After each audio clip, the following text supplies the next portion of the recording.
Dale read the line twice for the lawyer's benefit, and to my wife Ruth, the old home place and its contents, for whatever that's worth, then laughed before the ink was even dry.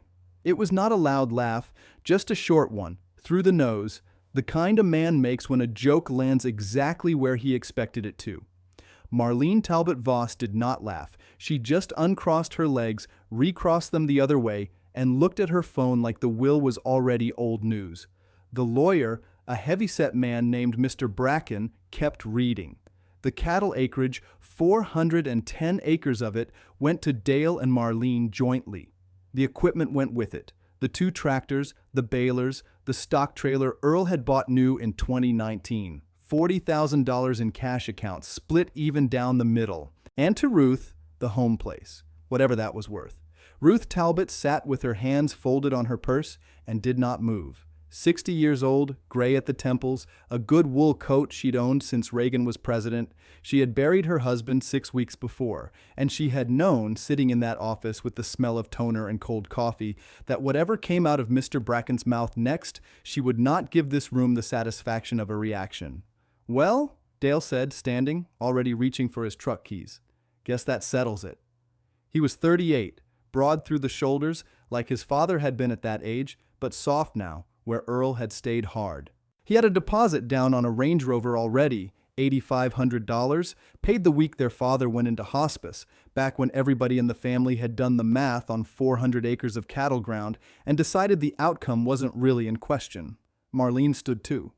34, Earl's daughter from the same marriage as Dale's, and she had signed a contract for a kitchen remodel 2 weeks before the funeral, $62,000, quartz counters, and a farmhouse sink, because a woman who was about to inherit half of 400 acres could afford to stop cooking on laminate. "The house is falling down, Ruth," Marlene said, not unkindly. "The way you'd tell somebody it looked like rain. You know that. County's probably going to condemn it in 5 years anyway." Ruth's shot. "That cellar door's been bricked over since before I can remember. Lord knows what kind of mess is behind it." "I know the house," Ruth said. That was all she said. 22 years she had lived in it. She knew where the floor dipped by the stove, knew which window stuck in July, knew the particular creak on the 3rd porch step that had announced Earl coming home every evening since 2003. She was not going to explain any of that to 2 people already halfway out the door with a Range Rover deposit and a quartz countertop between them. There is a certain kind of quiet a room gets when a family has already decided who the winners are. Ruth had grown up around cattle long enough to recognize it. It was the quiet right before the gate opens, and everybody stops pretending they aren't watching to see who moves first. She moved first.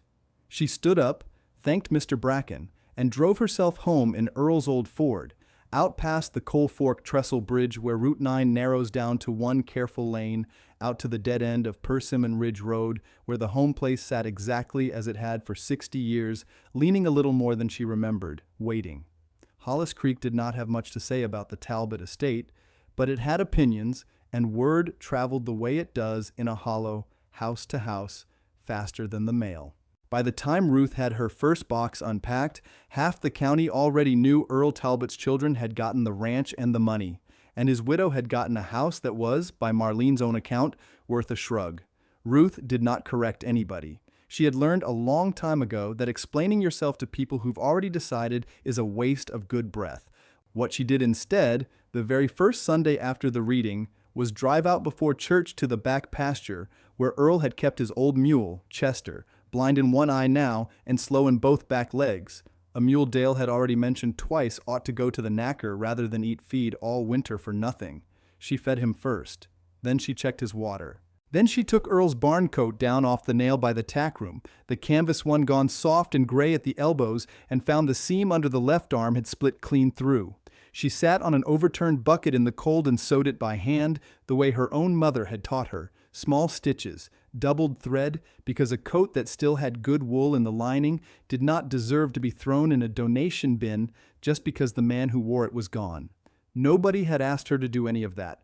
Nobody was ever going to notice she had. She did it anyway, and there was something in the doing of it, alone in the cold with a needle and a blind mule breathing steam nearby, that felt more like a marriage vow than anything said in a church 30 years back. Roy Ledbetter noticed. He had foremaned the Talbot cattle operation for 30 years, since before Dale could walk, and he still drove out most mornings out of habit more than obligation, because Dale hadn't yet worked out that cattle don't care whose name is on the deed.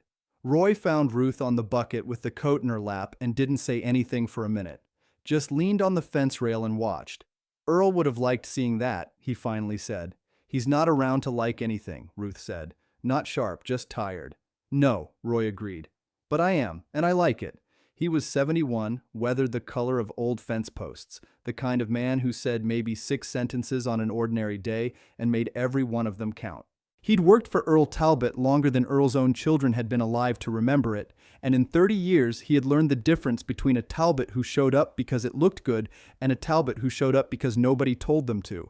Dale's already talking about knocking the old house down once the county lets him, Roy said. Says it's a liability sitting there. It's my liability, Ruth said. I'll manage it. Roy nodded slow, the way he did when he had more to say and was deciding whether it was his place to say it. Then he said it anyway, because 30 years gives a man that right. You know your cellar door's bricked shut. Marlene mentioned it, like it was proof the place was rotten inside. It ain't rot, Roy said. Earl did that himself. Last winter before he passed. I came by one morning and he had mortar on his hands up to the wrist and a trowel he wouldn't let me touch. Wouldn't say why, just said he had some fixing up to do down there and didn't need help doing it. Ruth stopped sewing. He never said a word to me about it. Didn't say a word to anybody, Roy said. That was Earl all over. Man could keep a secret the way other men keep a truck, just drove it around every day and never once mentioned what was under the hood. She thought about that for a long moment, needle still in her hand, thread gone slack. 22 years married to Earl Talbot, and she had thought she knew every quiet corner of him. But a man does not brick over a cellar door in the dead of winter, alone, telling no one, for no reason at all. She remembered something then, something she had folded away in the numb week after the funeral, and hadn't let herself unfold since. 3 days before Earl died, weak in the hospital bed they'd set up in the front room, he had taken her hand and said something that hadn't made any sense at the time, and still didn't. "Don't sweep the porch first, Ruthie," he'd said, so quiet she'd had to lean in close to catch it. "Sweep the cellar floor." She had thought it was the medication talking. Morphine says strange things through a dying man's mouth, and she had heard plenty of strange things that week, none of them worth holding on to. But the porch roof did need mending, the boards were soft in 2 places, and she'd already told herself that was the first job once she got moved in proper. And here was Roy, unprompted, telling her Earl had spent a whole winter bricking a cellar shut and never explained why to a living soul. "Roy," she said, "was there ever any trouble out here that winter? Anything go missing?" Roy's jaw worked once, like he was chewing on whether to answer that honestly. "There was some tools missing out the equipment shed," he said finally, round about the same time. Earl caught wind somebody'd been pawning them over in Beckley. Never said who to me straight out, but he wasn't a man who forgot a thing like that, and he wasn't a man who forgave it quick either. He didn't say Dale's name, he didn't have to. Ruth folded the coat over her knee and looked past Roy, past the fence, down the slope toward the house where the cellar door sat bricked over exactly the way her husband had left it, holding whatever it was he hadn't trusted anyone else to hold. The porch roof could wait 1 more week. Ruth did not go back for the porch boards. She drove straight to the house, parked the Ford under the sycamore, and sat looking at the kitchen window for a long minute before she went inside. She kept a photograph of Earl on the mantel, the one from the county fair in 2011, both of them younger, both of them squinting into the sun. She stood in front of it and said, out loud, to no one, "Sweep the cellar floor, Ruthie." "All right, Earl." "All right," she called Roy that evening. "I want that door open," she said. "Tomorrow, if you can spare the time." "I can spare it," Roy said. "Earl's tools are still in the shed, if Dale hasn't hauled them off yet." "He hasn't. He's been too busy picking out leather seats." Roy laughed, short and dry, the first laugh she'd heard out of him since the funeral. The next morning came in gray and cold, frost heavy on the grass, and Roy showed up at 7 with a mason's hammer, a cold chisel, and a headlamp strapped over his cap. Ruth met him at the cellar door in her barn coat, Earl's old flashlight in one hand. The door itself was still there. Oak, iron-strapped, older than either of them. Somebody, sometime long before Earl, had built a cellar entrance the old way, half door and half wall, and Earl had bricked over the whole opening, mortar smeared thick and ugly between courses that didn't match anything else in the foundation. "Man wasn't no mason," Roy said, running a thumb along the joint.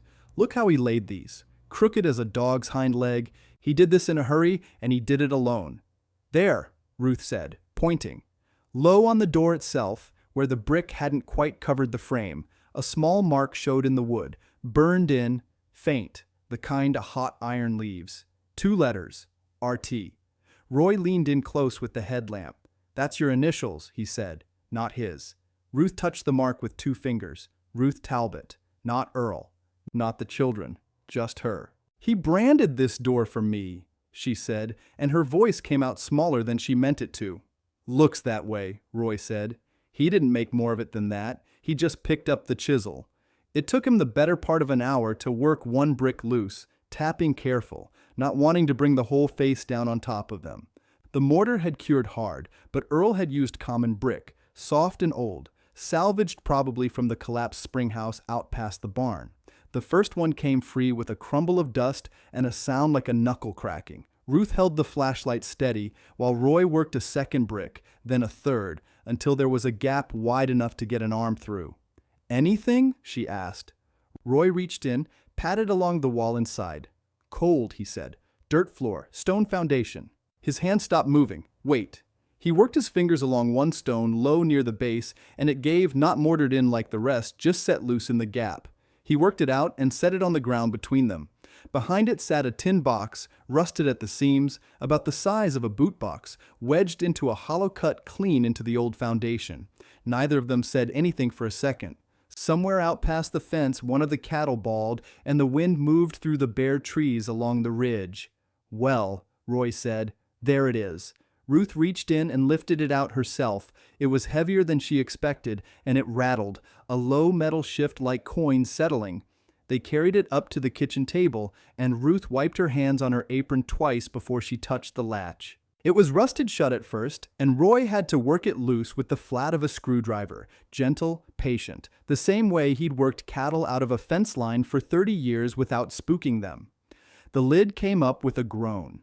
Inside, wrapped in a scrap of oilcloth, sat a folded paper, brittle at the creases, and beneath that, packed in rows, old coins, dulled with age, more than Ruth could count at a glance. Silver dollars, some gold pieces mixed in, a few she didn't recognize at all, and at the bottom, tucked in a small envelope, a brass key, worn smooth, with a number stamped into the bow. 114. Roy let out a low breath. "Lord have mercy, Earl," he said.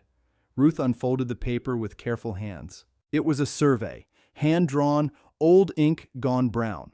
40 acres marked out along a river bend. The lines and bearings written out in a careful, cramped hand she knew instantly. "That's his writing," she said. "I'd know it anywhere," Roy said. 40 years of feed receipts and cattle tallies, I'd know that hand in the dark." At the bottom of the survey, under the bearings, Earl had written a name, Talbot Bottom, and beneath that, 3 words, underlined twice, for Ruth only. She sat down slow, the paper trembling slightly in her hand, though her hand did not usually tremble. "He said something to me," she told Roy, "right before he passed. Didn't make sense at the time. Told me not to sweep the porch first. Said sweep the cellar floor." Roy took his cap off and turned it once in his hands, a thing she'd seen him do at the graveside and nowhere else since. "That man built you a door with your own initials burned into it," he said, "then bricked it shut so nobody would think to look." He wasn't confused at the end, Ruth. He was careful. There's a difference. "Careful about what, though?" she said. "Old coins in a box. That's all this is." Roy picked up the coin closest to him, turned it in the light, set it back down. "Maybe," he said, "but I've never known Earl Talbot to hide something that wasn't worth hiding. And a key don't come with a survey folded around it for no reason." Ruth turned the brass key over. The number 114 caught the kitchen light. "There's only one bank in this county with lockboxes," she said. "First National, down on Main, been there since before either one of us was born. Then that's where you're headed, Roy said.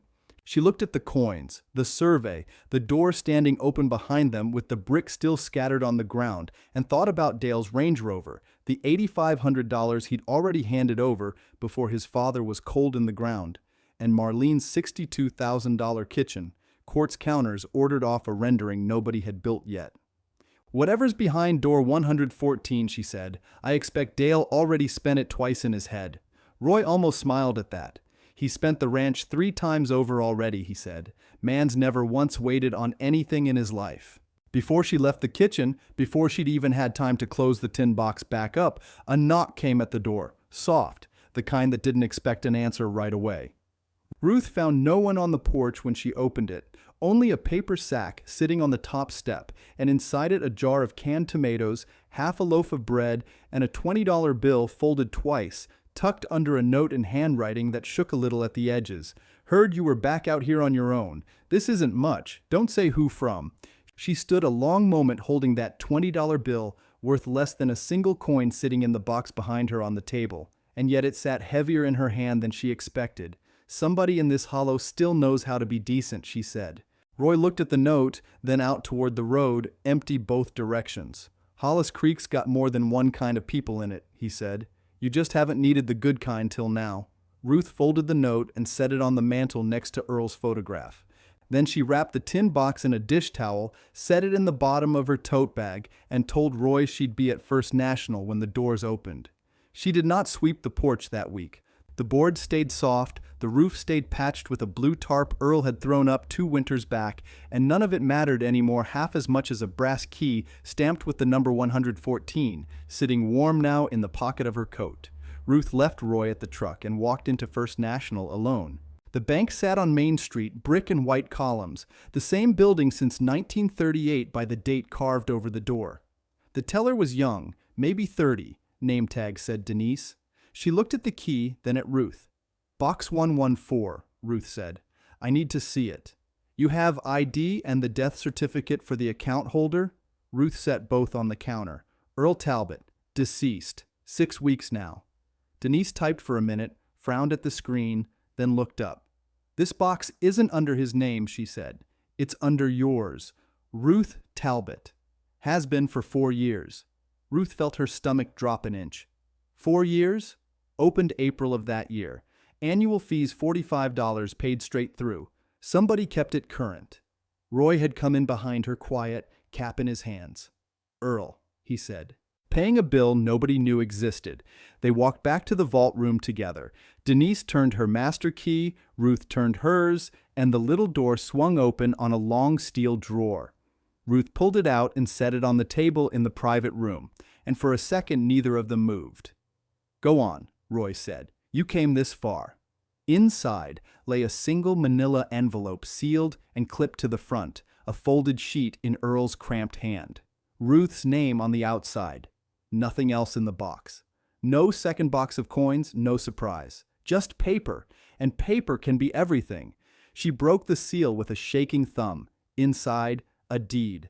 Typed, notarized, county stamp in blue ink, recorded 4 years back.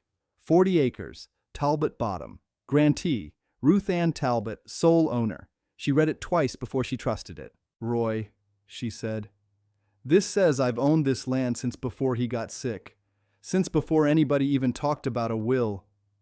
Roy leaned over her shoulder and read it slow, lips moving a little the way they did over a feed invoice. That's a recorded deed, he said. That's not something you can undo. That's done and filed. The letter clipped to the front was short. Earl never wrote long.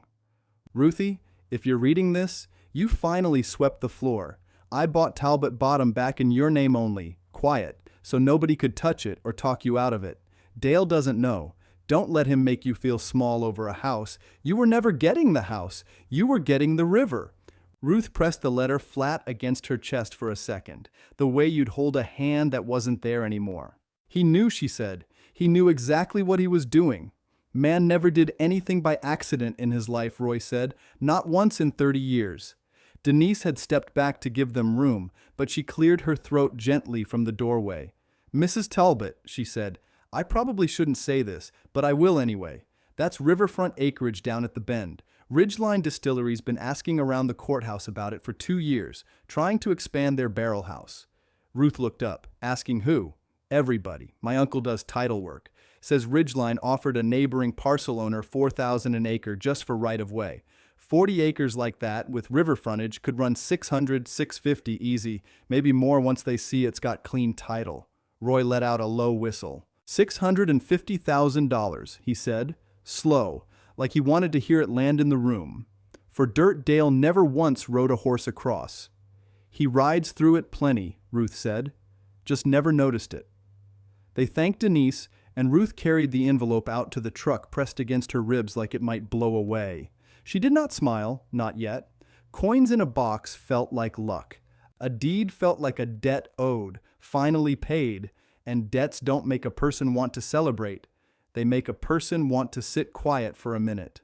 What now? Roy said, once they were both in the cab. Now I find a lawyer, Ruth said.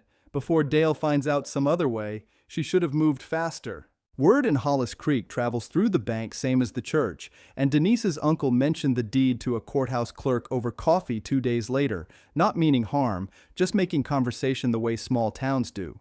By Thursday, Dale Talbot had heard there was a second deed floating around with his stepmother's name on it, and by Friday morning he was standing on Ruth's porch without knocking first. "What's this about 40 acres?" he said. No greeting. "No hello, Ruth." "Where'd you hear that?" Ruth said, drying her hands on her apron. "Doesn't matter where I heard it.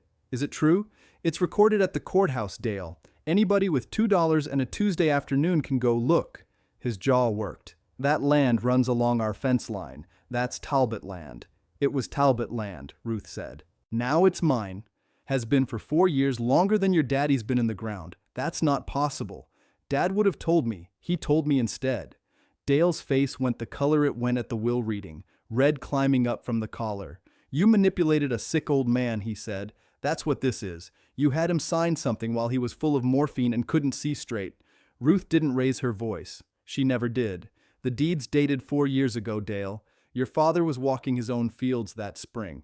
Nobody manipulated a healthy man into anything. He didn't have an answer for that, so he did what men like Dale do when the facts turn on them. He left, and he didn't say goodbye." 2 weeks later, a man in a gray suit came up Persimmon Ridge Road in a car too clean for the gravel and handed Ruth an envelope with a court seal on it. Roy was there when it happened, fixing the porch step at last, and he stood up slow when he saw the man's face.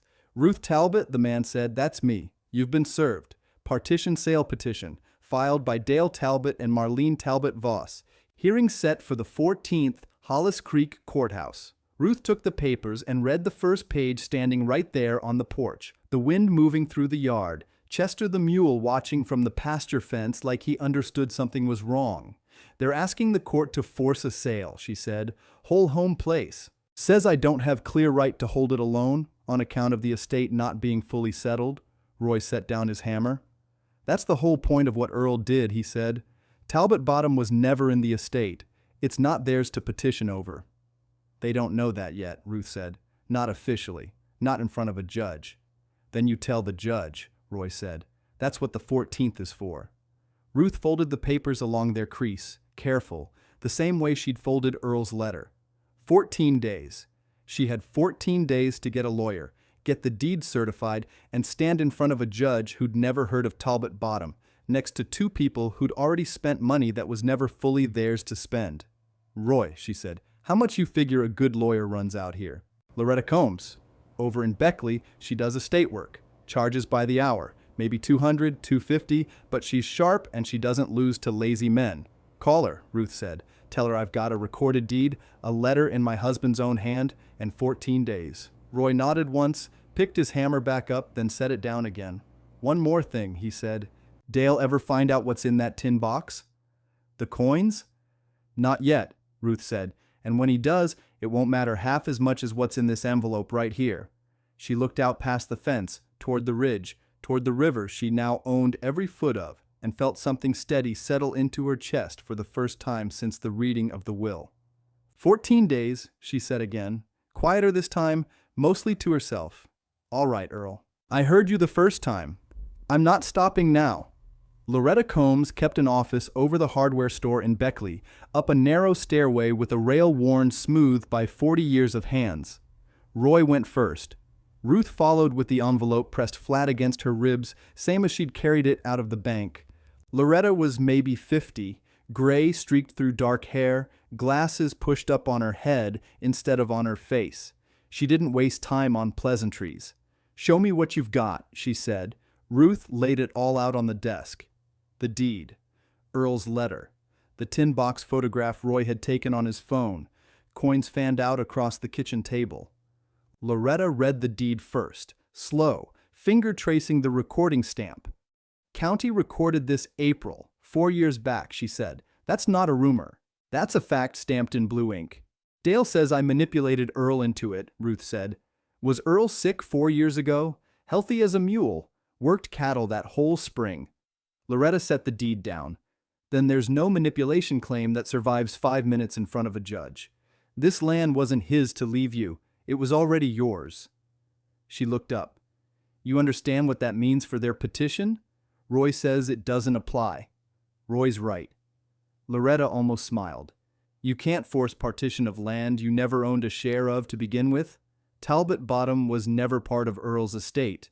Dale and Marlene split what he actually had: cattle acreage, equipment, 40,000 in the accounts. That's their inheritance.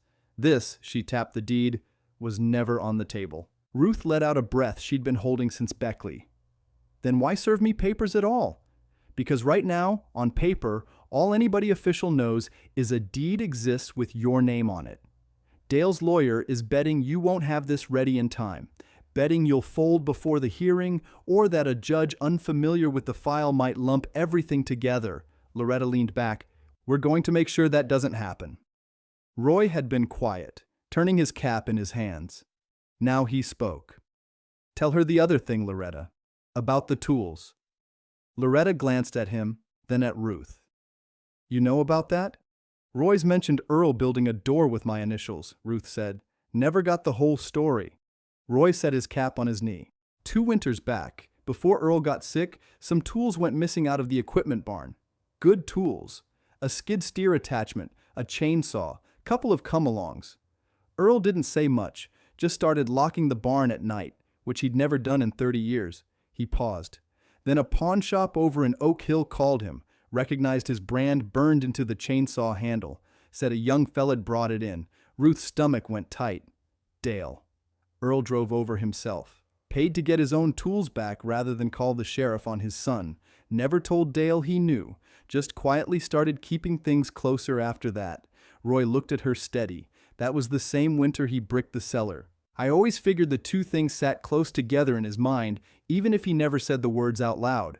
Ruth sat with that a moment. He didn't trust Dale with what was valuable. "He trusted you," Roy said. "That's the difference." Loretta had been listening with her pen still. "That's not something I'd bring up in the hearing," she said. "It's not relevant to the property question, and a judge won't care about a family grudge. But it tells me something." "What's that?" Ruth said. "It tells me Earl built a fortress around this deed on purpose, years before he got sick, because he already knew what his son was capable of." Loretta closed the folder. "Judges respond to documents, Mrs. Talbot, not stories. But it helps me understand why you're the one sitting in my office with a recorded deed, and Dale's the one who filed a partition petition on land he's never had a claim to." "What do we need before the hearing?" Ruth asked. "Certified copy of the deed, which I'll pull myself from the courthouse tomorrow. Certified copy of the letter, notarized as being in Earl's hand. Roy, you can attest to his handwriting?" 30 years of feed tickets," Roy said. "I'd know it blind." "Good. And I want an appraisal on the acreage. Not for the hearing, but for after. You're going to want to know what you're standing on before anybody else tells you a number." Ruth thought of Denise at the bank, the number she'd said standing in that vault room. 650,000, she said. Maybe more. Loretta's eyebrows went up slightly. "Where'd you hear that figure? Bank teller's uncle does title work. Says Ridgeline Distillery's been sniffing around Talbot Bottom for 2 years, offering neighbors 4,000 an acre just for right-of-way." Loretta wrote something down. "Then I'd expect to hear from Ridgeline directly before too long. Companies like that watch courthouse filings the way farmers watch weather." She looked up. If anybody from Ridgeline calls you before this hearing is settled, don't say a word to them. Send them to me. They hadn't been home 2 days when the call came. Ruth was hanging Earl's barn coat back on its peg, the elbow restitched, when the phone rang on the kitchen wall. A man's voice, smooth, careful, said his name was Grant Osey, land acquisitions for Ridgeline Distillery. Said he understood there might be a change in ownership out at Talbot Bottom, and Ridgeline would be very interested in discussing an offer, whatever the current legal situation. What kind of offer? Ruth asked, before she remembered Loretta's warning. We'd want to have a full survey done, of course, but preliminary numbers we've discussed internally run in the range of $700,000, contingent on clear title and river access easement. Ruth's hand tightened on the phone cord. $700,000, more than Denise had guessed, more than the whole rest of the estate combined, twice over. I have a lawyer, Ruth said. Loretta Combs, out of Beckley. You'll want to talk to her. Of course, Osei said, smooth as ever. We just didn't want another party to get to you first. There's been some interest from a couple directions. That stopped her. Other directions? From who? A pause on the line. I probably shouldn't say, but you should know you're not the only person who's heard about that acreage recently. After she hung up, Ruth stood at the counter a long moment. Roy was out at the barn, and she walked out to find him forking hay down for Chester, the mule leaning into the feed like nothing in the world had changed. Ridgeline called the house, she said. $700,000, and the man said somebody else has been asking too. Roy stopped forking. Somebody else meaning who? He wouldn't say. But it wasn't Dale asking for himself, Roy. Dale doesn't move that fast on anything that isn't a truck payment. She wrapped her arms around herself against the cold coming down off the ridge. I think somebody's been telling Dale things, feeding him information. The courthouse clerk, Roy said slowly. Or somebody in that bank. Or somebody at Ridgeline, hoping to buy quiet and cheap before I even know what I'm sitting on. Ruth watched Chester's ears swivel toward her voice. Either way, I don't like being a thing people are racing toward. Then don't race, Roy said. Let Loretta walk it into that courtroom slow and proper. A number like $700,000 doesn't need you chasing it. It'll still be there once the judge says the land's yours free and clear. Ruth nodded, though her chest still felt tight. Earl used to say that. Don't run at money. Let it walk to you, and watch who's walking behind it. Man had a saying for everything, Roy said, and for the first time in weeks, there was something almost like warmth in his voice instead of just grief. She called Loretta that evening and told her about Osei, about the $700,000, about the mention of somebody else asking questions. Loretta's voice went sharp and quick over the line.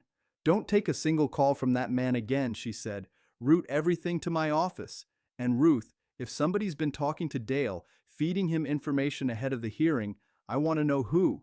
That could matter more than you think. Why would that matter? Because if someone with access to sealed county records tipped Dale off before he filed, that's not just gossip anymore. That's a problem for whoever did it, and maybe leverage for us. Loretta paused. Let me make a call or two of my own before the hearing. In the meantime, keep that deed somewhere safe, not the house. Ruth thought about the tin box, the loose fieldstone, the cellar door still standing open with bricks scattered on the ground where Roy had pulled it apart. I know exactly where, she said. That night, she carried the certified copy Loretta had given her back down into the cellar, past the gap in the brick, and set it inside a canning jar Earl had left on the old shelf, sealed the lid, and set the jar back in the dark where the tin box used to sit. Whatever was coming at her from Dale, from Ridgeline, from whoever else had started circling this hollow with money on their mind, it was going to have to come through that door first, and that door, this time, she meant to guard herself. Marlene came 2 days after the Ridgeline call, and she came alone, no Dale beside her, driving a small white SUV that still had a dealer sticker in the back window. Ruth was hanging wash on the line when she heard the tires on gravel. She kept pinning sheets, unhurried, and let Marlene walk the whole way up before she turned around. Ruth, Marlene said. Her voice was soft, the kind of soft that costs something to keep up. Can we talk? Just us? No lawyers? We can talk, Ruth said. Doesn't mean I won't tell Loretta what you said. Marlene's mouth tightened, then let go. She glanced at the porch, the mended step, the coat still hanging by the door. "Can I sit?" Ruth nodded toward the porch chairs. Chester brayed once from the pasture, and Marlene flinched at the sound like she wasn't used to farm noise anymore. "I'm not like Dale," Marlene said, once she'd settled. "I don't think you tricked Dad. I really don't. That's kind of you to say. But Ruth, I've got a contractor tearing out my kitchen right now. Cabinets are gone. I'm eating off paper plates in my own dining room, and I signed that contract before the funeral, thinking the estate was settled money. Nobody made you sign before probate cleared. I know that." Marlene's hands twisted in her lap. "I know how it looks. But I need you to understand, if this partition thing drags on, if the home place gets tied up in court for a year, I don't have a kitchen and I don't have the money to finish it, and I don't have a way to undo the contract either." Ruth studied her. There was something almost true in it, under the practiced softness. "Marlene," she said, "the home place was never yours to count on. Not $1 of your kitchen was supposed to come from land Earl left me.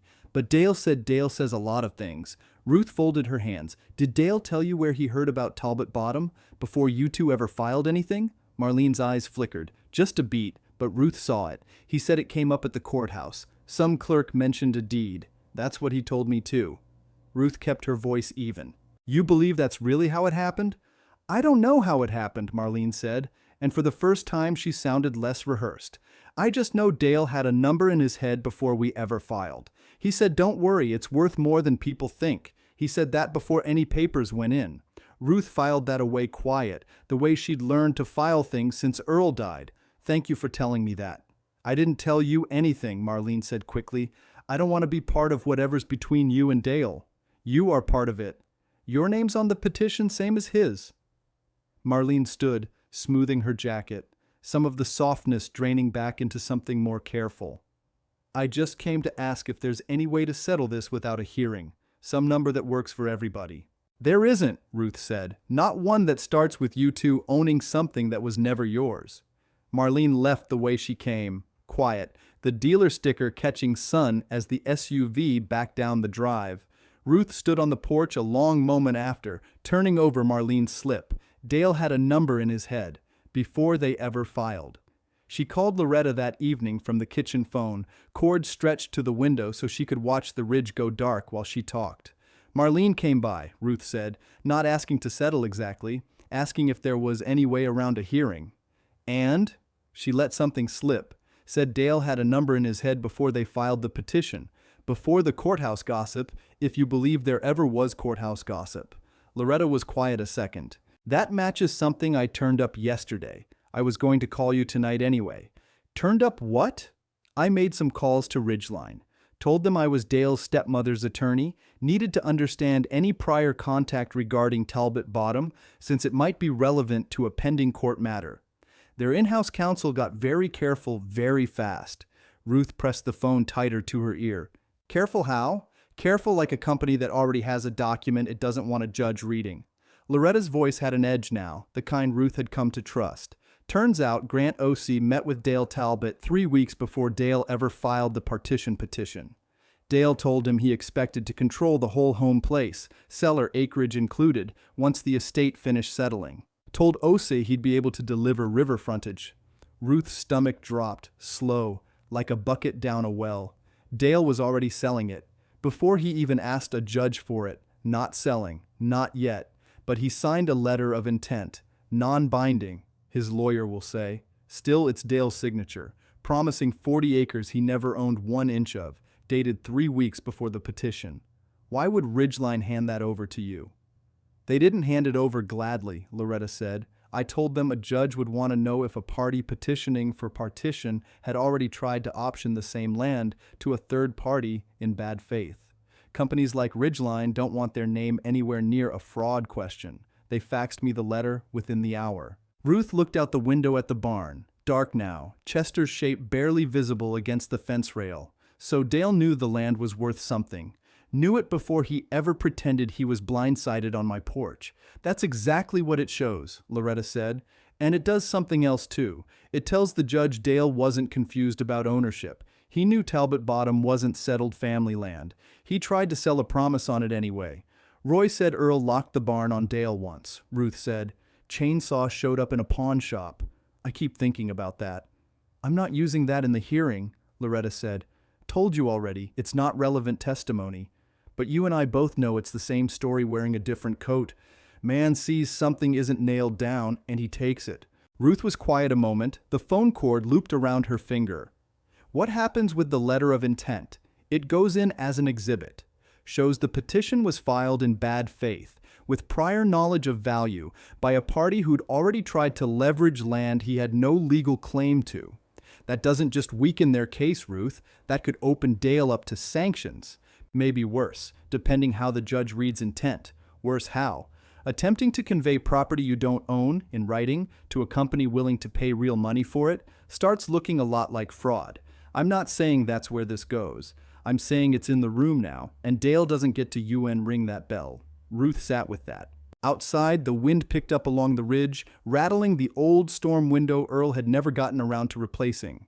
He's going to come at me again before the hearing, isn't he? Probably, Loretta said. Man like that, cornered, doesn't sit still. He'll either try to scare you into settling quiet, or he'll try to get to Roy. See if Roy knows anything that could hurt you. Roy wouldn't turn. I believe you. But warn him anyway. And Ruth, one more thing. Loretta's voice dropped. Careful. I want you to think hard before the hearing about whether you want to just win this or whether you want the judge to see the whole shape of it. Because right now we've got enough to keep your land. We might have enough to make sure Dale never tries something like this on anybody else again. Ruth looked toward the cellar door, the brick gap still open, the jar sitting dark on its shelf below. Earl built a wall to keep this away from him, she said. I think I'd like the judge to understand why. Then let's give the judge a reason to understand, Loretta said. I'll have the letter of intent certified by Monday. Keep your head down till then. Let Dale spend his energy being angry at people who aren't me. After she hung up, Ruth stood at the window a long while, watching the dark settle over the ridge the way it did every night now, familiar as breathing. She thought about Marlene's paper plates and gutted kitchen, about Dale sitting across a table from a stranger in a good suit, promising land that was never his to promise. She thought about Earl, healthy that spring, walking his own fields, carrying a trowel down cellar stairs while nobody asked why. Sweep the cellar floor, Ruthie. She was sweeping it, all the way to the corners now, further than she'd ever meant to go, and she was starting to understand that Earl hadn't just been hiding a deed down there. He'd been hiding a warning, too, one he'd never had the words to say plain while he was still alive to say it. Dale showed up on a Thursday morning. No truck payment sticker on his mind now, just anger-riding shotgun. He didn't knock. He banged. Ruth opened the door with flour still on her hands. She'd been rolling out biscuit dough, and she wiped her palms on her apron before she stepped onto the porch. Dale. You went to Ridgeline, he said. You had your lawyer call my lawyer. Your letter of intent found its own way to Loretta, Ruth said. Nobody had to go looking hard. His jaw worked. That letter's nothing. Preliminary talk. Every deal starts with talk. Talk about land you didn't own, Ruth said.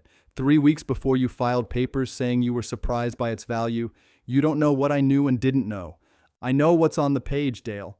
Your signature's real clear. He stepped closer, and for a second, Ruth thought of Chester flinching at loud noise, thought of Marlene's shoulders drawing in on the porch chair. She didn't flinch. She'd swept that porch too many mornings to give ground on it now. You think a judge cares about some letter that never turned into a sale? Dale said. I'll tell him I was just exploring options. Every landowner explores options. You weren't a landowner, Ruth said. That's the whole point. Roy came around the side of the barn then, wiping grease off a wrench, moving unhurried the way he always did, like nothing on this farm was ever worth rushing for.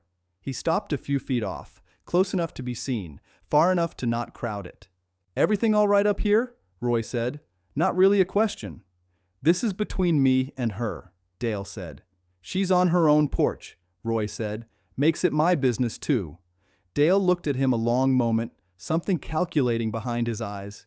You've been feeding Loretta Combs things, haven't you? Old stories, chainsaw stories. Loretta already told me she's not using any of that, Ruth said. So whatever you heard wrong. I heard you're trying to paint me as some kind of thief in front of a judge. Nobody has to paint anything, Ruth said. You already signed your name to it. Dale's hands went to his hips, and for a second, Ruth thought he might come up the steps. Roy shifted his weight just slightly, wrench still loose in his fingers, and Dale seemed to notice that too. "You think this ends with you keeping the whole place?" Dale said. "House, land, all of it. Marlene and me split $40,000 and some cattle you two never wanted anyway, and you get millions. $650,000 isn't millions," Ruth said, "and it was never yours to begin with. That's the part you keep skipping. It was Dad's. It was mine," Ruth said. "Signed, sealed, and sitting in a bank vault 4 years before he died. He didn't leave it to me in that will you laughed about. He gave it to me a long time before that will was ever written." That landed somewhere behind Dale's eyes. Ruth watched it land. "You're lying," he said, "but it came out thinner than before." "Ask the county clerk," Ruth said. "Recording date doesn't lie, even if people do." Dale stood there another moment, breathing through his nose, looking at the porch, the mended step, the barn coat visible through the screen door behind her. Then he turned and walked back to his truck without another word, and the door slammed hard enough to rattle the mirror. Roy waited until the truck was down the gravel before he spoke. "That man's scared now," he said. "Scared men do worse things than angry men." "I know it," Ruth said. Her hands were shaking slightly, and she pressed them flat against her apron until they stopped. "I just didn't expect it to feel like something in my chest." "It's supposed to feel like something," Roy said. "Means you're still a person and not a fence post." They went inside, and Ruth finished the biscuits with hands that were steadier by the time the pan went in the oven. The phone rang while they sat waiting for the timer, and it was Loretta, her voice quick and business first the way it always was when there was real news writing underneath. "Judge set the hearing," Loretta said. 2 weeks from Monday. Courthouse in Beckley, 10 in the morning. 2 weeks, Ruth repeated. "That's fast for a docket like his, but I pushed for it. I told the clerk we had a bad faith filing and evidence of concealment, and judges move quicker when the word fraud gets anywhere near their calendar." Loretta paused. "How'd it go with Dale?" "Roy called me an hour ago. Said there'd been words. He came by. Angry. Left angrier. Did he threaten you?" "Not in words I could repeat to a judge," Ruth said. "But it was there, under it." "Write it down anyway," Loretta said. "Date, time, what was said, who was standing where. Small things build a picture even when they don't stand alone in court." Ruth got a notepad from the drawer by the phone and wrote it out while Loretta waited on the line, the way she always did now, patient as a fence post herself when it mattered. "There's something else," Loretta said once Ruth set the pen down. "I had a call from the title company doing the appraisal you asked for.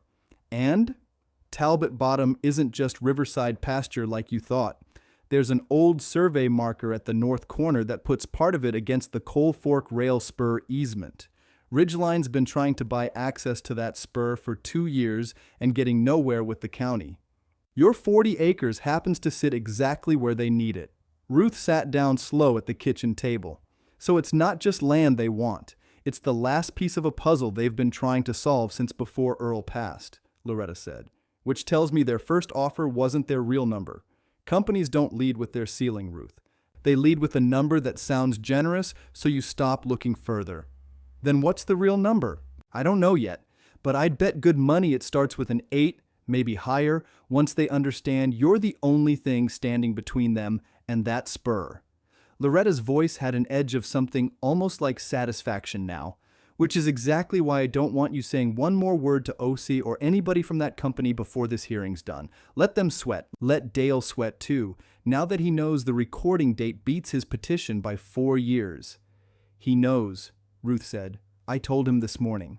A pause. "You told him directly?" "He needed to hear it from me, not just from a lawyer's letter." Loretta was quiet a second, and Ruth could hear her weighing it. "That's a risk, Ruth. Now he's got 2 weeks to figure out how to spin it before the judge does." "He's had 2 weeks to spin things his whole life," Ruth said. "I wanted him to know I wasn't scared of the truth. Only him." "All right," Loretta said, and there was something almost like respect in it now. 2 weeks. I'll have the letter of intent certified, the recorded deed pulled straight from the courthouse, and Roy's statement on Earl's handwriting notarized by Friday. You keep feeding that mule, keep mending that coat, keep doing exactly what you've been doing. Juries and judges both notice a woman who didn't change one thing about her life while everybody around her scrambled. After she hung up, Ruth stood at the window with the biscuit smell filling the kitchen behind her, looking out at Chester in the side pasture, his blind eyes turned toward the sound of her footsteps on the porch like they always were.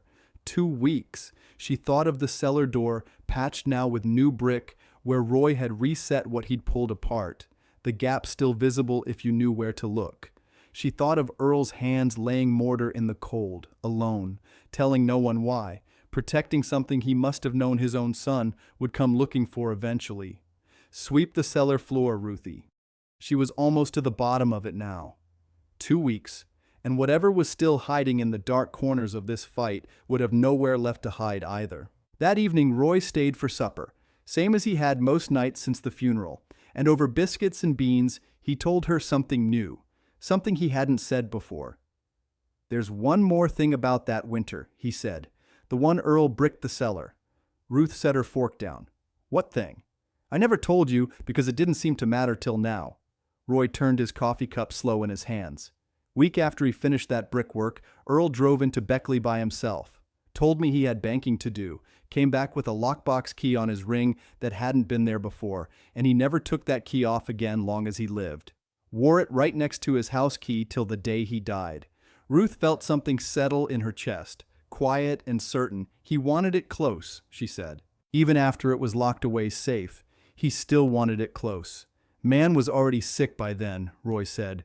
I think he knew he might not get another winter to fix mistakes. So he fixed the one that mattered most, while he still had the strength to lay brick. Outside, the wind moved down off the ridge the way it did every evening now, and Ruth sat with that a long moment, feeling less like a woman waiting for a hearing and more like one finishing a job her husband had started and never gotten to see through. 2 weeks, she thought. She could wait 2 weeks. She'd waited longer for less. Marlene came 2 days later, and she didn't bang on anything. She parked at the bottom of the drive instead of pulling up close, like she wasn't sure she belonged in the yard anymore. Ruth saw her through the kitchen window, sitting in the car a full minute before she got out. "Didn't expect you," Ruth said, holding the screen door open. "I didn't tell Dale I was coming." Marlene's voice was low. She had a folder pressed against her chest like a shield. "Can I sit down somewhere? Not the porch. Inside." Ruth stepped back and let her in. They sat at the kitchen table, the same table Earl used to eat breakfast at, boots still muddy from the barn. Marlene set the folder down but didn't open it. "Dale wants me to sign something," she said. "What kind of something?" "A statement. Says you had control over Dad the last year. Says you managed his money, his moods, kept him from seeing us clear." Marlene's hands were flat on the folder now, pressing it still. "Says I noticed him acting different around you. Confused, easy to steer." Ruth felt something cold move through her chest. "That's not true." "I know it's not true," Marlene said, sharp all at once. "I was in that kitchen 100 Sundays. Dad was sharp as a tack right up till the last few weeks. You think I don't remember him beating me at gin rummy 3 days before he went into the hospital? Then why bring it to me instead of just telling Dale no?" Marlene opened the folder. Printed text messages, dozens of them, dates stamped down the side. "Because he's not asking nice anymore," she said. "He said if I don't sign it, he'll tell the judge I'm hiding what I know. Said my kitchen job doesn't finish itself and $28,000 doesn't grow on trees." Ruth read the top message. "You owe me this. I'm carrying us both." "He's threatening you," Ruth said. "He's scared," Marlene said. "Scared people say ugly things." She looked up. "I'm not signing it, Ruth. I came here so you'd have proof he asked, in case he tries it anyway with somebody else's name on it." Ruth sat with that a long moment. Outside, Chester brayed once, low and long like he always did around evening feed. "Thank you for telling me," Ruth said. "Don't thank me," Marlene said. "I'm not doing it for you. I'm doing it because Dad wasn't confused, and I'm not going to let Dale put words in a dead man's mouth to get a house he already wrecked once looking for tools to sell." She stood up fast then, like the words had cost her more than she planned to spend, and left before Ruth could offer coffee. Ruth called Loretta before the dust off Marlene's tires had settled. "He's alleging undue influence," Loretta said, once Ruth read the text out loud. "That's not partition law anymore, Ruth. That's an attack on the deed itself. If a judge believes Earl wasn't of sound mind when Talbot Bottom got title to you, the whole transfer could come apart. He wasn't confused, Ruth said. He beat Marlene at cards 3 days before the hospital. I believe you. A judge needs more than belief. Loretta's voice went quick, working a plan out loud. We need someone outside the family. Someone who saw Earl the day he actually signed the deed transfer 4 years back and can speak to his state of mind under oath. The bank, Ruth said. Roy said he drove into Beckley for banking. But the deed was older than that, wasn't it? Older than the lockbox key. The transfer itself was recorded 4 years ago at First National, right here in Hollis Creek, Loretta said. Somebody at that bank witnessed the signing. Banks keep note of things like that, especially with a piece of property that size. I'll go tomorrow. Take Roy, Loretta said. 2 witnesses to a good memory beat 1. The next morning, Ruth and Roy drove into town together past the trestle bridge, the truck rattling over the same boards it always had, down Route 9 to the brick building with the faded gold lettering that had said First National Bank of Hollis Creek since before Ruth was born. The woman at the desk was maybe 50, glasses on a chain, nameplate reading Wanda Pruitt. She recognized Roy before she recognized Ruth. Roy Ledbetter. Lord, it's been a while. Then her eyes moved to Ruth, softened. You're Earl's wife. I was sorry to hear. Thank you, Ruth said. I need to ask you something about a deed transfer. 4 years back. Talbot Bottom, the acreage down along the river. Wanda's face changed. Careful now, professional. I can't discuss account details without proper authorization. I'm not asking for account numbers, Ruth said. I'm asking if you remember the man. Earl Talbot. Whether he seemed right in his mind the day he signed it. Wanda was quiet a moment, glasses catching the fluorescent light. Then something in her face loosened. I remember him, she said. He came in on his own, no lawyer standing over him, which some folks find odd, but I never did. Wanted the transfer done clean and quiet, no announcement. She glanced at Roy, then back to Ruth. He told me it was for his wife, said she'd earned every acre of it and then some, and he wanted it done while he still had the good sense to see it through right. Did he seem confused? Ruth asked. Anybody pressuring him? He seemed like the sharpest man in the room, Wanda said. Made me redo the paperwork twice because I'd transposed a parcel number? Man notices something like that. He's not confused. She paused. I still remember what he said walking out. Said, tell my wife when the time comes, this was never charity. It was overdue. Ruth felt her throat tighten. She hadn't expected the words to land like that. 4 years late, second-hand through a stranger behind a bank counter. Would you say that in front of a judge? Ruth asked. Wanda didn't hesitate. I'll write it down myself if it helps. Man like that doesn't deserve to have his mind put on trial after he's gone. Roy walked out to the truck ahead of Ruth, quiet the whole way, hands jammed in his coat pockets against the wind coming down off the ridge. He built that transfer the same season he bricked the cellar, Roy said once they were both inside the cab. Wasn't hiding you from Dale with brick alone. He was hiding you with paperwork too. Belt and suspenders, that man. He knew Dale would try something, Ruth said. Way back then. Before any of this. Man watched his own son pawn a chainsaw, Roy said. I expect he knew exactly what kind of trying Dale was capable of. They were most of the way home when Roy's phone buzzed against the dash and he read it with a frown. Grant O.C., he said, left a message for you at the house phone too, apparently. Says Ridgeline wants to talk directly, not through Dale. Ruth's stomach turned. Directly how? Didn't say. Just said it was urgent and it was a number and you'd want to hear it. When they pulled into the yard, the message light on the kitchen phone was blinking red, insistent, and Ruth stood over it a moment before she pressed play, Roy waiting in the doorway with his hat still in his hands. Osei's voice came through smoother than Dale's, careful the way lawyers and salesmen both learn to be careful. Mrs. Talbot, I apologize for reaching out this way. Given recent developments, Ridgeline would like to present a formal offer directly to you, as the sole party we understand holds clear interest in the parcel. The number is $875,000, contingent on clean title and rail spur access. We'd appreciate a call back before your court date. The machine clicked off.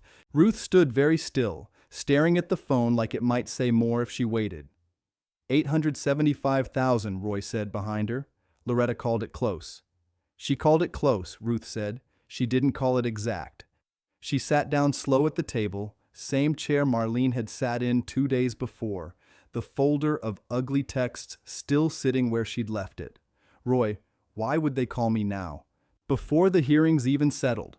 Because they know what everybody in this fight's been slow to admit, Roy said. That land was never really about pasture or Riverview. It's about that rail spur, and rail spurs don't wait polite for family squabbles to finish. Ruth reached for the phone, then stopped, her hand hovering over the receiver. Loretta told me not to talk to them, she said. Not till the hearing's done. Then don't, Roy said. Let the number sit there. Let Dale find out about it on his own time. And let him choke on it. She pulled her hand back and looked instead at the folder from Marlene, the text still visible through the open flap, Dale's words sitting flat and ugly on the page. $875,000. 4 years old, a deed nobody but Earl and a bank clerk had witnessed. A son threatening his own sister over $28,000 of kitchen counters. Ruth thought of Earl walking out of that bank alone, telling a stranger it wasn't charity, it was overdue. She picked up the phone anyway, but not to call Ridgeline. She dialed Loretta's number instead, and when the line picked up, she didn't wait for a greeting. Loretta, she said, we need to talk about what Dale's trying to do to Marlene, and about a number that just landed on my kitchen phone. Loretta didn't answer with law talk this time. Read me the worst one, she said, word for word. Ruth read it slow. You owe me this. I'm carrying us both.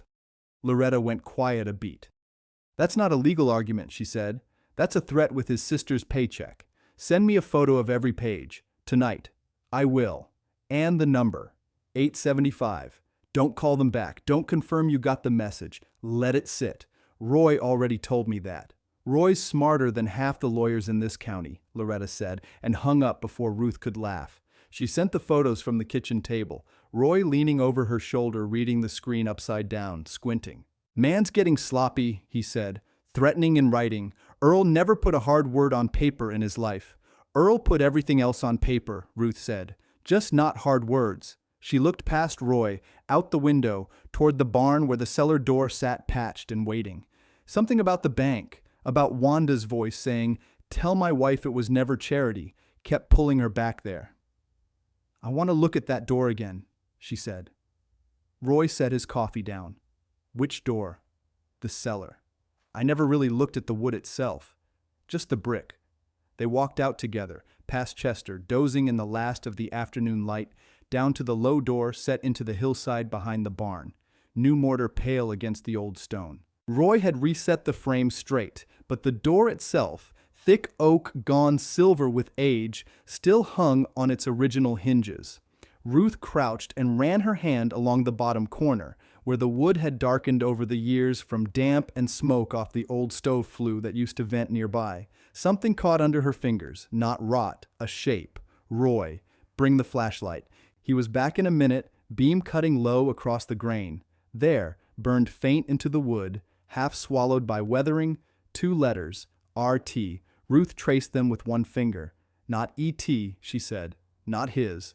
Roy crouched beside her, quiet a long moment. I remember him doing that, he said finally, years back. Branding iron he used on fence posts, marking which ones were his own timber and which were bought lumber. Saw him burn something into this door once and never thought a thing of it. Figured it was just his mark on his own property. It's my initials, Ruth said. Ruth Talbot. He didn't mark it E.T., Roy said slow, like the shape of it was settling into him as he spoke. He marked it for you, before he ever bricked it shut, before any of this. That door was never his hiding place, Ruth. It was always meant to open for you and nobody else. Ruth sat back on her heels in the cold grass, the flashlight beam trembling slightly in Roy's hand, though his hand didn't usually shake. He built this for me years before he got sick, she said. Long before the bank, before the deed, maybe before Dale ever pawned a single tool. Man played a long game, Roy said, longer than any of us gave him credit for. She thought of Earl in his last month, thin in the hospital bed, saying the only strange thing he ever said to her.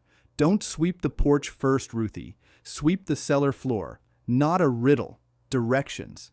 He'd marked the door with her name years before he needed her to understand them. They were still crouched there, when a truck came grinding up the gravel drive, engine loud and impatient, gravel popping under tires that were driven too fast for a driveway that narrow. Ruth stood, brushing grass off her knees. Dale's truck. Alone this time, no Marlene beside him. He got out before it had fully stopped rolling, boots hitting the ground hard, and he didn't bother with hello. "You went to the bank," he said. Ruth kept her voice even. "I did." Wanda Pruitt called her sister, who called somebody at the feed store, who mentioned it to a fella I know. Dale's jaw was tight, a muscle working under the skin. "Word travels fast in a hollow this small, Ruth. You know that better than anybody. Then you already know what I went to ask." "I know you're trying to build a case that Dad wasn't confused," Dale said. "Which means you're worried a judge might think otherwise. Which means maybe there's a reason to worry." "There's no reason," Ruth said. "Your father signed that transfer with a steadier hand than most men half his age." "That's not what I heard about the $875,000, Dale said, and something ugly flickered behind his eyes when he said the number, like it cost him something just to say it out loud. Ruth felt the ground shift a little under that sentence. He knew. Somehow, he already knew. "Where'd you hear that?" she said quietly. "Grant Osie's assistant plays poker with a buddy of mine on Thursdays," Dale said. "Word travels both directions, Ruth. You should remember that, too." He stepped closer, closer than he had any right to, on ground that wasn't his anymore. $875,000, and you're standing there acting like it's nothing, like it doesn't belong to the family. "It doesn't belong to the family," Ruth said. "It belongs to me. Your father made sure of that 4 years before he died." "Convenient," Dale said. "A deed nobody in this family ever heard about, showing up right when a distillery starts sniffing around a rail spur. You expect a judge to swallow that clean?" "I expect a judge to read a recorded date," Ruth said, "and do arithmetic." Dale's hands closed into fists at his sides, then opened again, like he'd caught himself.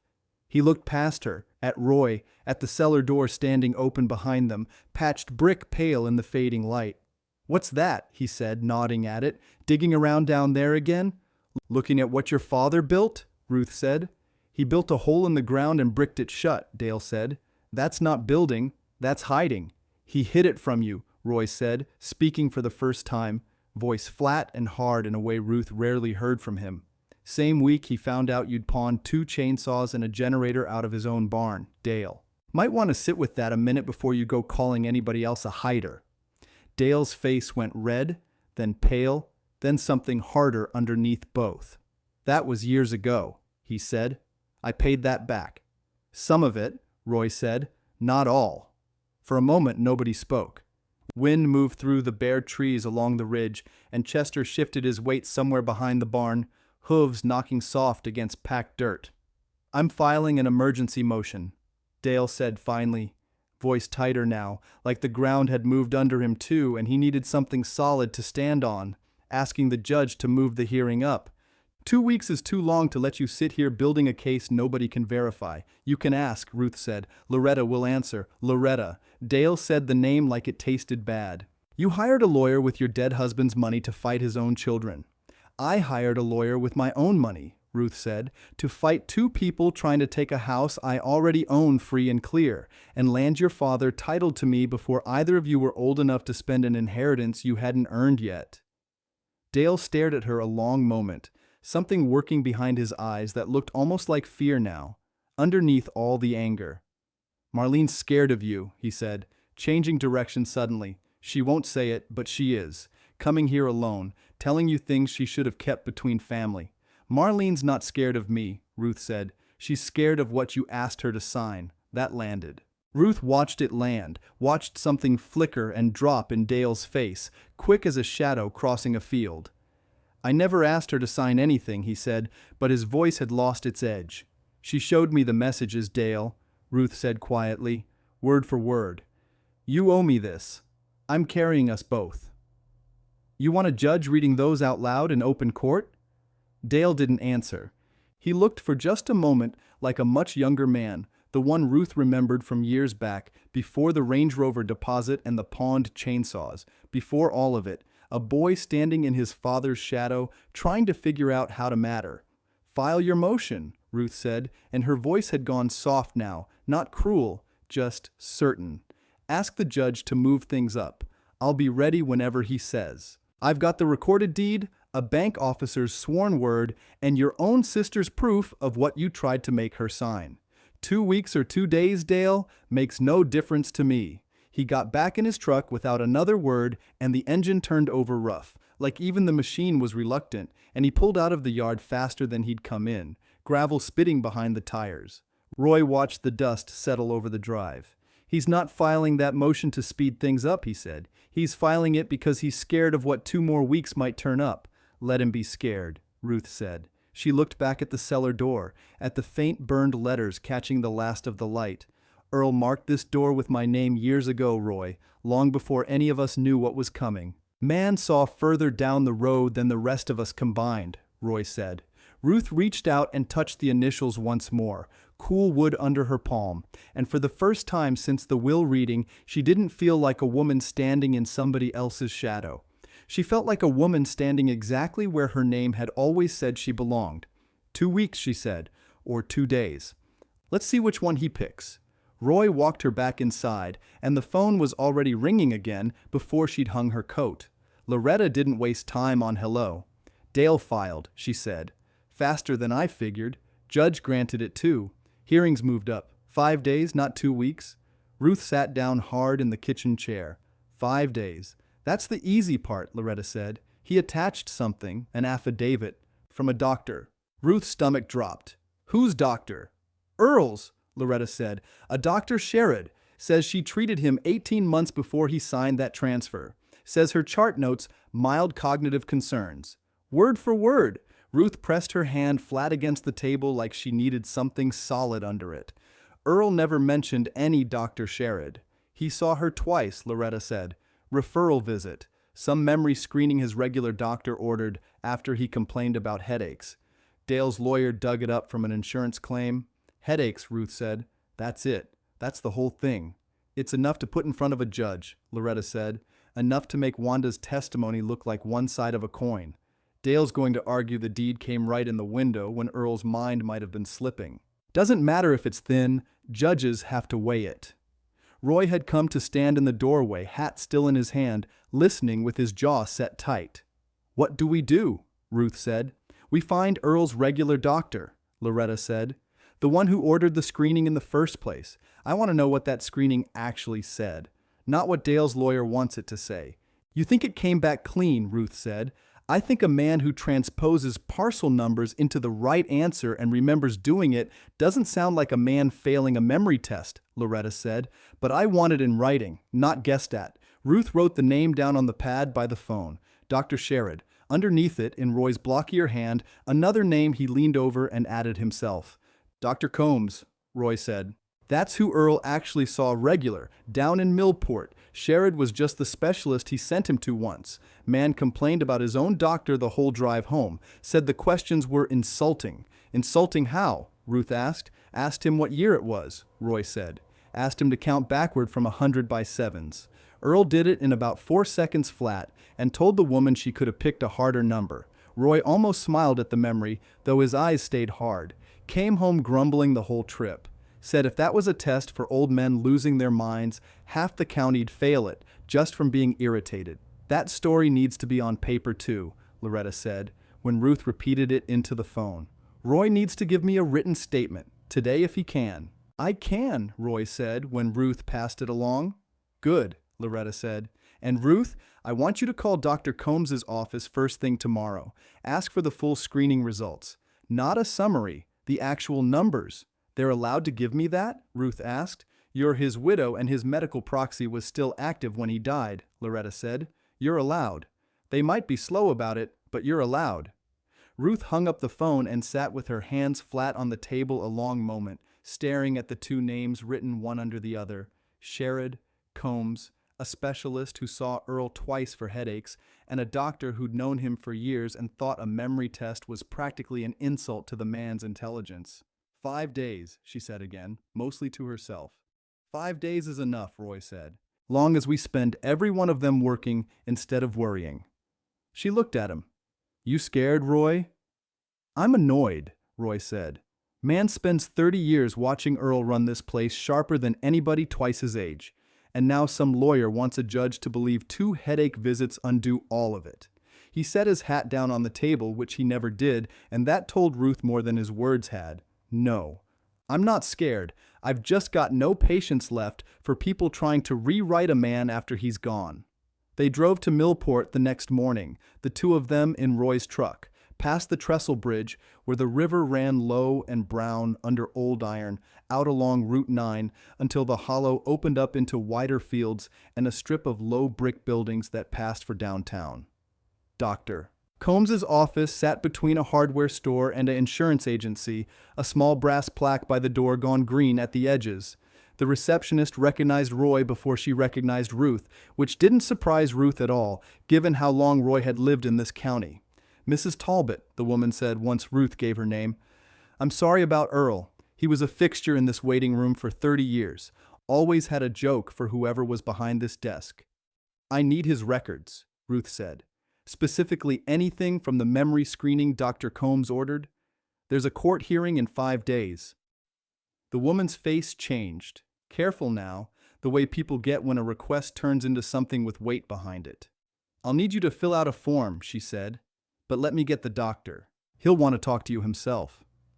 Dr. Combs came out a few minutes later, a heavy-set man in his 60s with reading glasses pushed up into thinning gray hair, and he shook Ruth's hand like he meant it. I heard about the will fight, he said.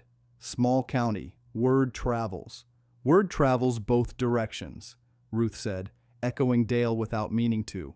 I can tell you right now, before you even fill out the form, Dr. Combs said, Earl Talbot's screening came back completely normal.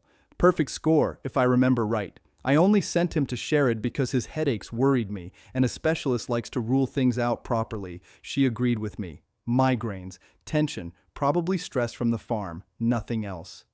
Would you swear to that? Ruth asked. In front of a judge. I'll do better, Dr. Combs said. I'll pull the actual test score and hand it to you myself, today, signed. Man scored a 30 out of 30. I remember because he made a joke about wanting extra credit. Roy let out a short laugh despite himself. That sounds like him. He was sharp as anybody I've treated in 40 years of practice, Dr. Combs said. I'll write that down too if it helps. Ruth felt something in her chest loosen, just slightly, for the first time since Loretta's phone call. It helps, she said. It helps more than you know. They left Millport an hour later with a folder in Ruth's lap, thin but heavy in a way paper sometimes gets when it matters, a signed test score, and a doctor's plain written statement tucked inside alongside Roy's own notes about a woman asking Earl to count backward by 7s. Back at the house, the light on the kitchen phone was blinking again. Ruth pressed play before she'd even set the folder down. It was Grant Osie's voice again, smoother than before, and this time there was an edge under the smoothness that hadn't been there the first message. Mrs. Talbot, I understand there's been a development with the hearing date. Ridgeline's counsel would like to move quickly given the compressed timeline. Our offer of $875,000 stands, but I should mention we have an internal deadline of our own. The county's easement window for the rail spur closes at the end of the month. After that, the offer is no longer guaranteed. We'd very much like to close before any court delays complicate matters further. Ruth stood there a moment, the folder still in her arms, Roy waiting behind her with his hat back on his head like he already knew this message wasn't going to be simple. Now they've got a deadline too, Roy said. Everybody's got a deadline, Ruth said. Dale's got 5 days. Ridgeline's got the end of the month. I've got a folder and a dead man's word. Which one matters in a courtroom? Roy asked. Ruth set the folder down on the table, next to the pad with Dr. Sherrod's name crossed out and Dr. Combs's name circled twice. Mine, she said. Mine's the only one with a judge's name attached to it in 5 days. Loretta called again before supper, and this time her voice had lost its usual clip. There's more, she said. Ruth set her fork down. How much more? Dale amended the filing an hour ago, Loretta said. He's not just asking to move the hearing. He's filed a partition action against the whole home place. House, barn, cellar, all 40 acres of Talbot Bottom included. Ruth felt her chest go tight. He can't do that. Talbot Bottom's not part of the estate. You said so yourself. He's arguing the old plat's ambiguous, Loretta said. Says the original 1961 survey never drew a clean line between the home place and the bottom land. Says for all anybody can prove, it was always one tract, split later on paper only. That's not true, Ruth said. Earl drew his own survey. I've got it. Then we need it tomorrow morning, Loretta said. Not Thursday, tomorrow. Roy was already reaching for his coat. They laid the tin box survey out on the kitchen table under the good lamp, the one with the frayed cord Earl always meant to replace and never did. The paper was soft with age, penciled lines gone silver at the folds. Earl's handwriting ran along the bottom edge in small, careful print, a surveyor's habit even though he'd never been one. There, Roy said, tapping a corner of the drawing. Sycamore tree, big one, split trunk, still standing down by the river bend. You know it? Ruth asked. Everybody in this hollow knows that tree, Roy said. Lightning took half of it 30 years back. Rest of it just kept growing sideways. Earl had marked the tree with a small X, then a distance running from it, 42 rods, angling due east to a stake iron he'd apparently driven himself. The line was clean, definite, nothing ambiguous about it at all. This matches the county plat, Ruth said, or it doesn't. Only one way to know, Roy said. They drove to the courthouse annex first thing, a squat cinder-block building behind the main courthouse where the county kept its plat books, older than either of them, shelved in a back room that smelled like dust and river damp. A young clerk named Denny pulled the 1961 volume without being asked twice, laid it open on a slanted reading table built for exactly this purpose. Ruth set Earl's hand-drawn survey beside it. Denny bent close, tracing one line with a gloved finger, then the other. Sycamore's marked here too, he said. Same tree, same bearing near enough, 42 rods east to an iron stake. He looked up. Whoever drew this knew the official plat by heart. Matches almost line for line. My husband surveyed cattle fence for 40 years, Ruth said. He knew every line on this land better than the county did. Well, it's not ambiguous, Denny said. Never was. Somebody's arguing a fact that isn't in dispute. He photocopied both pages, stamped them, slid them into a folder. You'll want a certified copy for court. I can have it ready by 2. Ruth felt something steady settle back into her chest on the drive home, the way ground feels solid again after a truck stopped shaking on a washboard road. One rung down, Roy said. Feels like there's always another rung, Ruth said. There always is, Roy said, till there isn't. They found Marlene sitting on the porch steps when they pulled into the yard, alone, no truck in sight, just her small gray sedan parked crooked by the fence like she hadn't much cared how it looked. She walked from the end of the drive, Roy said, low, before they got out. That's near a mile. Nobody walks a mile out here unless they don't want to be seen arriving. Marlene stood when Ruth came up the steps, arms wrapped around herself against the evening chill. Dale doesn't know I'm here, she said. I figured, Ruth said. The contractor called me today, Marlene said. The kitchen people. They want the rest of the deposit by Friday, or they're pulling the crew, keeping what I already paid. How much is that? Ruth asked, not unkindly. Just plain. $18,500, Marlene said. Non-refundable. I signed before the will even cleared probate. Her voice cracked on the last word. I thought it was settled money. Everybody said it was settled money. Nothing's settled till a judge says it's settled, Ruth said. I told your brother that same thing weeks ago. I know, Marlene said. I know you did. She looked out at the barn, at Chester's shape moving slow in the near pasture, at the porch light already glowing pale gold against the coming dark.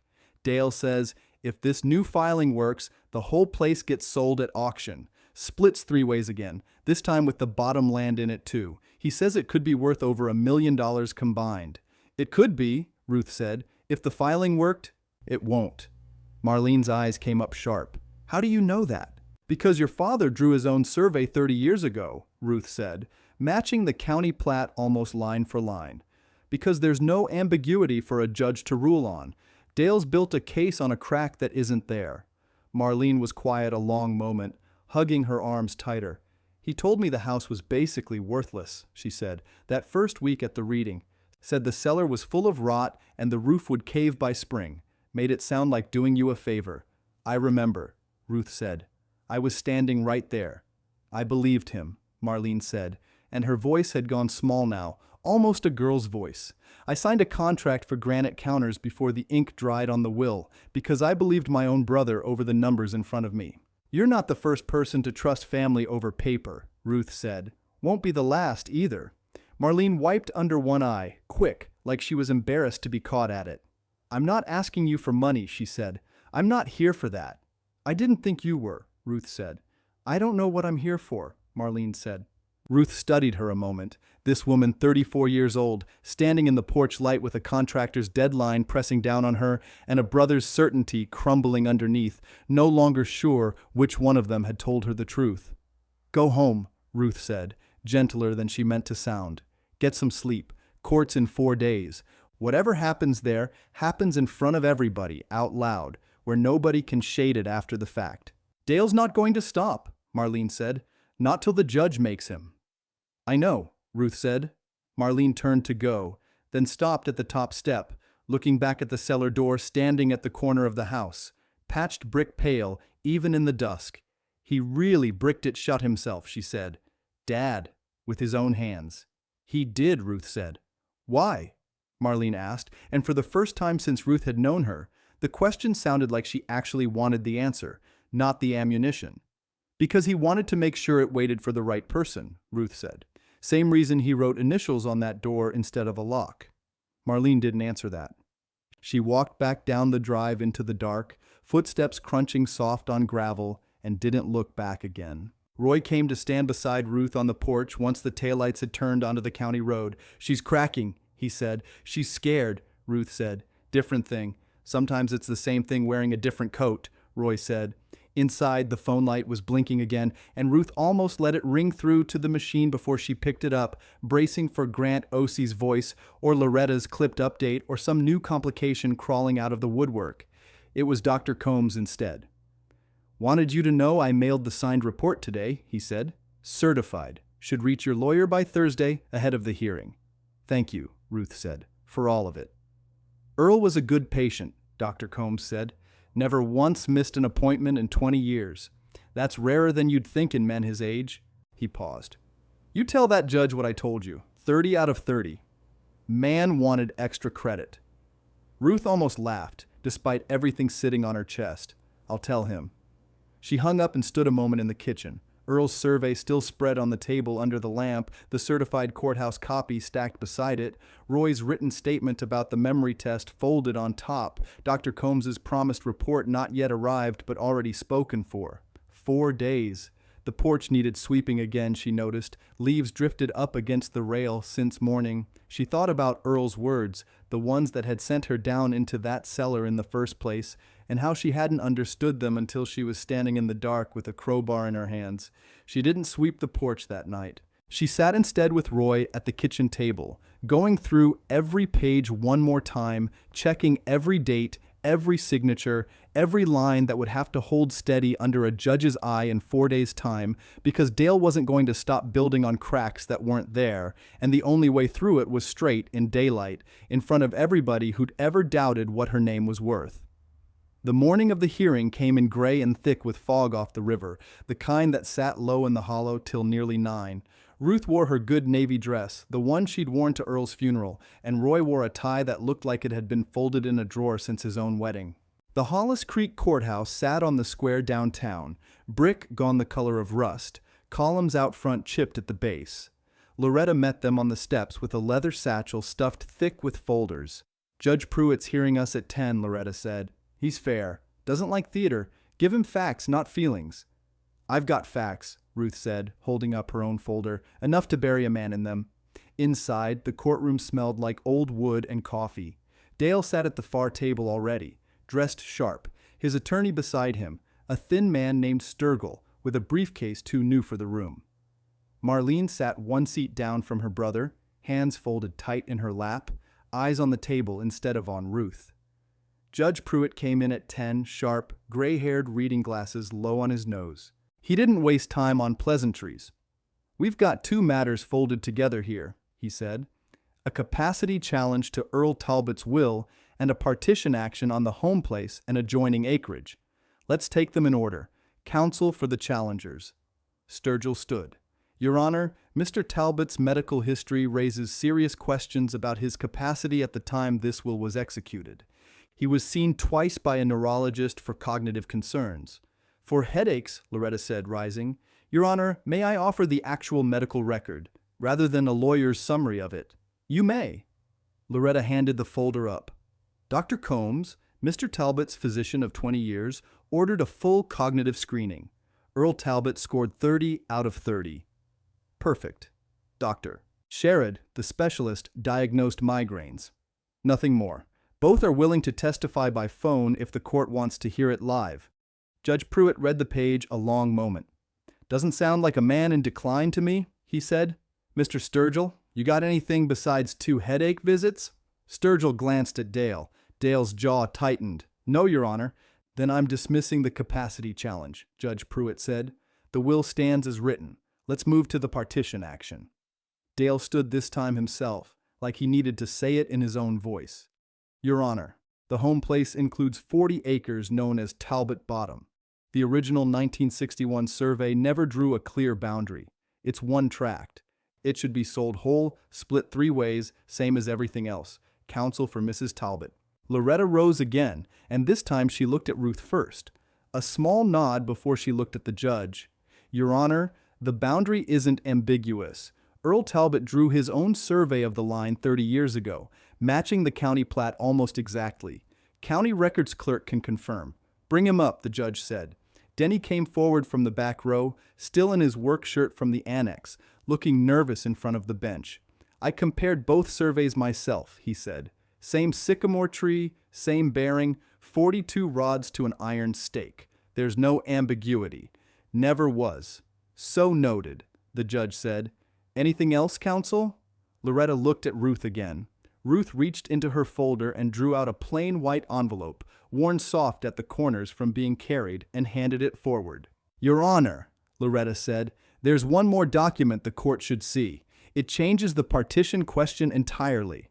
The judge took it, unfolded the deed inside, and read in silence for what felt to Ruth like a very long minute. This is a recorded deed, Judge Pruitt said, for 40 acres described as Talbot Bottom, granted solely to Ruth Talbot. He looked up over his glasses. Recorded 4 years ago, not part of any estate. The courtroom went still enough Ruth could hear the ceiling fan turning overhead. Clerk of court can confirm the recording date, Loretta said. It's a matter of public record at the courthouse annex, filed years before Mr. Talbot's death. Denny nodded from where he stood. I pulled it myself yesterday, recorded and stamped, 4 years back, near enough to the day. Dale was on his feet now. That's not possible. Dad never mentioned buying that land back. He never said a word. He didn't have to, Judge Pruitt said, not unkindly, just plain. A man's allowed to title property to his wife without asking his children's permission first. He set the deed down flat on the bench. Talbot Bottom was never part of Earl Talbot's estate. It was already Ruth Talbot's, years before he died. There's nothing here to partition. Dale's face had gone the color of old paper. Your Honor, that land's worth $650,000, maybe more with the distillery interest. Then Mrs. Talbot owns something worth $650,000, the judge said. That's not a legal problem, Mr. Talbot. That's just how deeds work. Marlene hadn't moved the whole time, hands still folded, eyes down. Ruth watched her shoulders drop.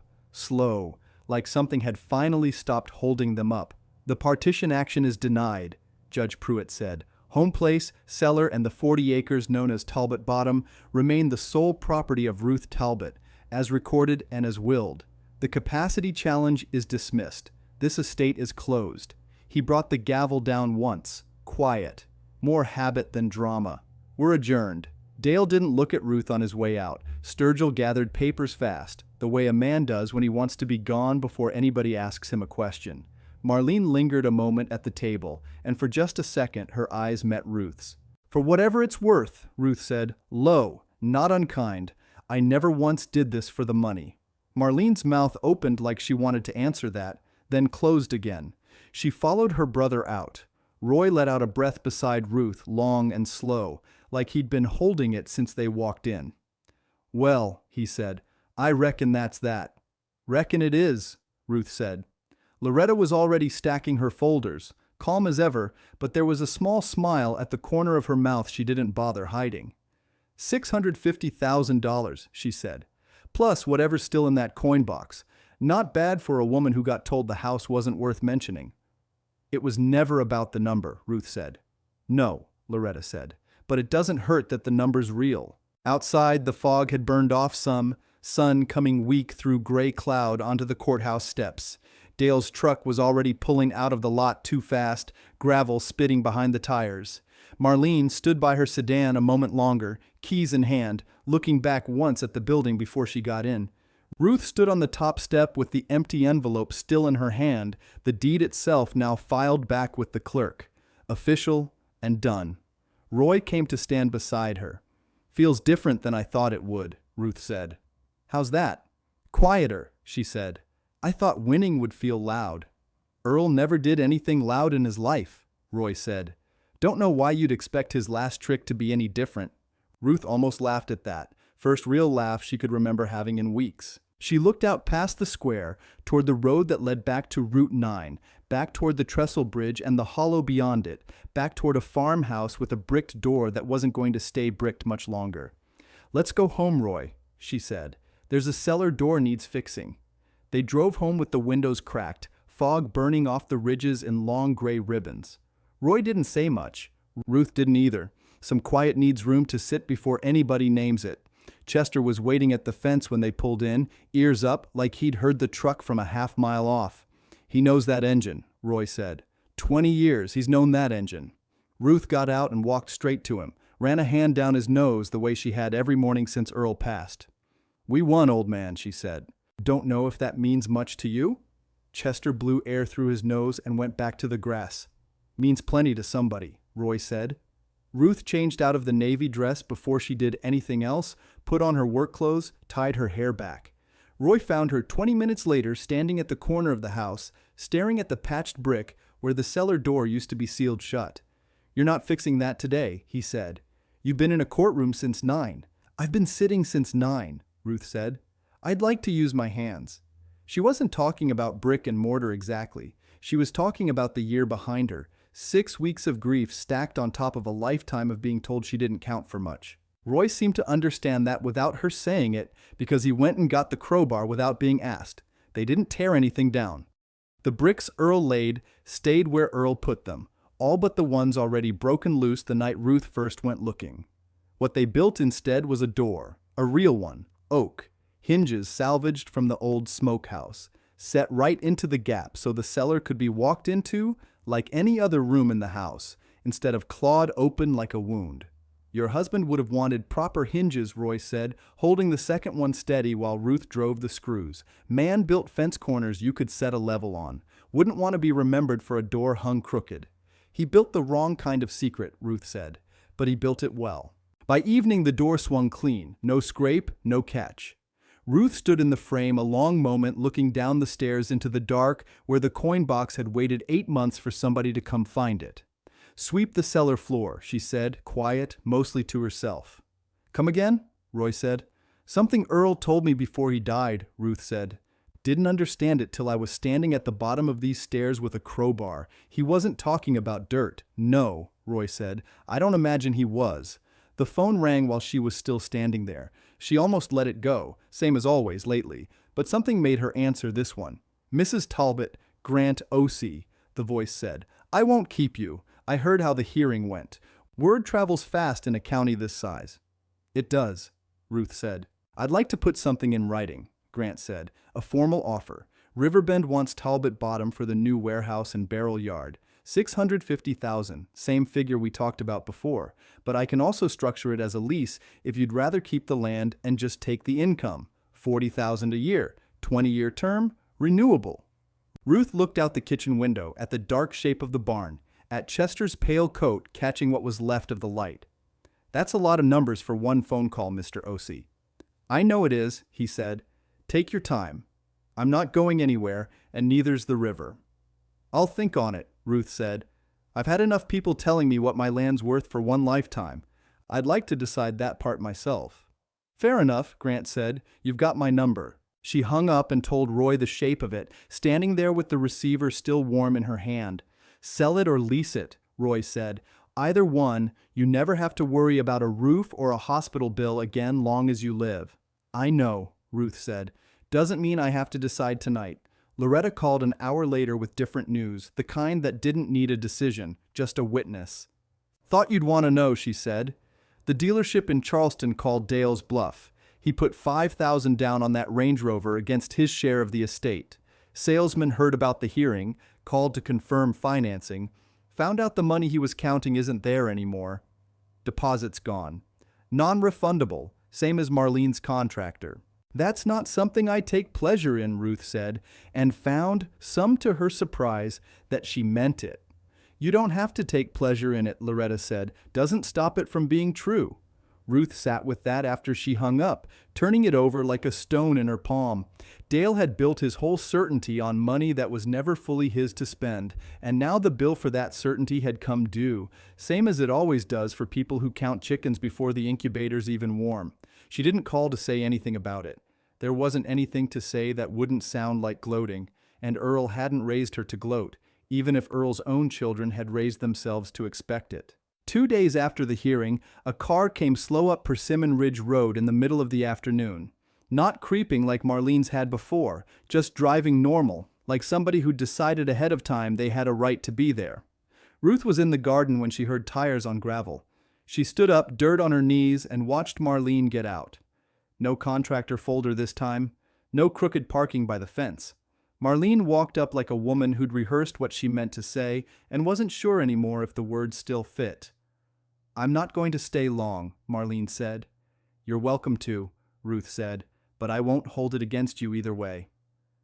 Marlene looked past her at the house, at the new oak door standing open at the corner where the brick used to be sealed. "You fixed it," she said. "Roy and I did," Ruth said. "Didn't take the bricks down, just gave your father's door a door of its own." Marlene was quiet a moment. "The kitchen people released me from the contract," she said. "Half the deposit anyway. 9,000 back instead of nothing. Dale says I should sue them for the rest." "Are you going to?" "No," Marlene said. "I'm tired of suing people over money I never had a real claim to." She looked down at her hands. "I got a job. Started Monday. Bookkeeping. Over in Beckley. Not much, but it's mine." "That's worth more than a kitchen counter," Ruth said. "Whatever it pays." Marlene almost smiled at that. Quick and small. Gone before it could settle. "Dale's not talking to me," she said. "Thinks I should have backed him harder. Thinks I went soft." "Going soft and going honest look a lot alike from where he's standing," Ruth said. "He's furious," Marlene said. "About the Range Rover, about all of it. Says the family name doesn't mean anything to you." Ruth set her trowel down on the porch step and looked at Marlene steady, the way Earl used to look at a fence line before he decided whether it needed mending or replacing outright. "I carried that name 31 years, she said. "Cooked in it. Nursed your father through 2 winters of bad lungs in it. I don't need Dale to tell me what it's worth." Marlene didn't answer right away. She looked instead toward the barn, toward Chester grazing slow in the near pasture, toward the whole quiet weight of a place she'd been raised to think was worthless. "I used to believe him," she said finally. "About all of it. The house. You. I believe my brother because it was easier than checking for myself." "I know," Ruth said. "I'm not asking you to forget that." "I won't," Ruth said, "but I don't have to carry it either." The screen door creaked, and Roy stepped out onto the porch, a jar of something in his hand he'd clearly meant for the kitchen and not for company. He stopped when he saw who was standing in the yard, gave a short nod, didn't say anything, the kind of silence that passes for manners between people who've decided not to make a scene. Marlene glanced at him, then back to Ruth. "I should go," she said. "I just wanted you to see the door was mended, from somebody besides Roy telling me." "You saw it," Ruth said. Marlene walked back to her car, slower than she'd come, like she was giving herself one more minute in the yard before she had to leave it behind again. She paused with her hand on the door handle. "Talbot Bottom," she said. "Are you going to sell it?" "Haven't decided," Ruth said. "Man from the distillery wants an answer. I told him the land would wait on my schedule, not his." Marlene nodded slow, like that answer told her something about Ruth she hadn't fully understood before. She got in the car and pulled away down the gravel, dust rising thin behind her in the afternoon light. Roy came to stand beside Ruth at the porch rail, jar still in hand. "She's trying," he said. "She is," Ruth said. "Dale isn't." "No," Ruth said. "Dale isn't." She looked out at the new door standing open at the corner of the house, oak still pale and unweathered against the old brick around it, waiting on a coat of stain she hadn't picked out yet. Somewhere behind her, the phone started ringing again in the kitchen, faint through the screen, and neither one of them moved right away to answer it. Roy picked it up on the fourth ring, since Ruth's hands were still full of trowel and stain rag. He listened, said "hold on," and held the receiver out to her like it was something that might bite. "It's Dale," he said. Ruth wiped her hands on her apron and took it anyway. "Dale, you could have told me," Dale said. "No hello." His voice had a flat, wrung-out sound to it, like a man 3 days past his last good night's sleep, about the deed, before the hearing. "Would have saved everybody a lot of trouble." "Would you have believed me?" Ruth asked. Silence on the line, long enough she almost thought the call had dropped. "No," Dale said finally. "Probably not." "Then it wouldn't have saved anything," Ruth said.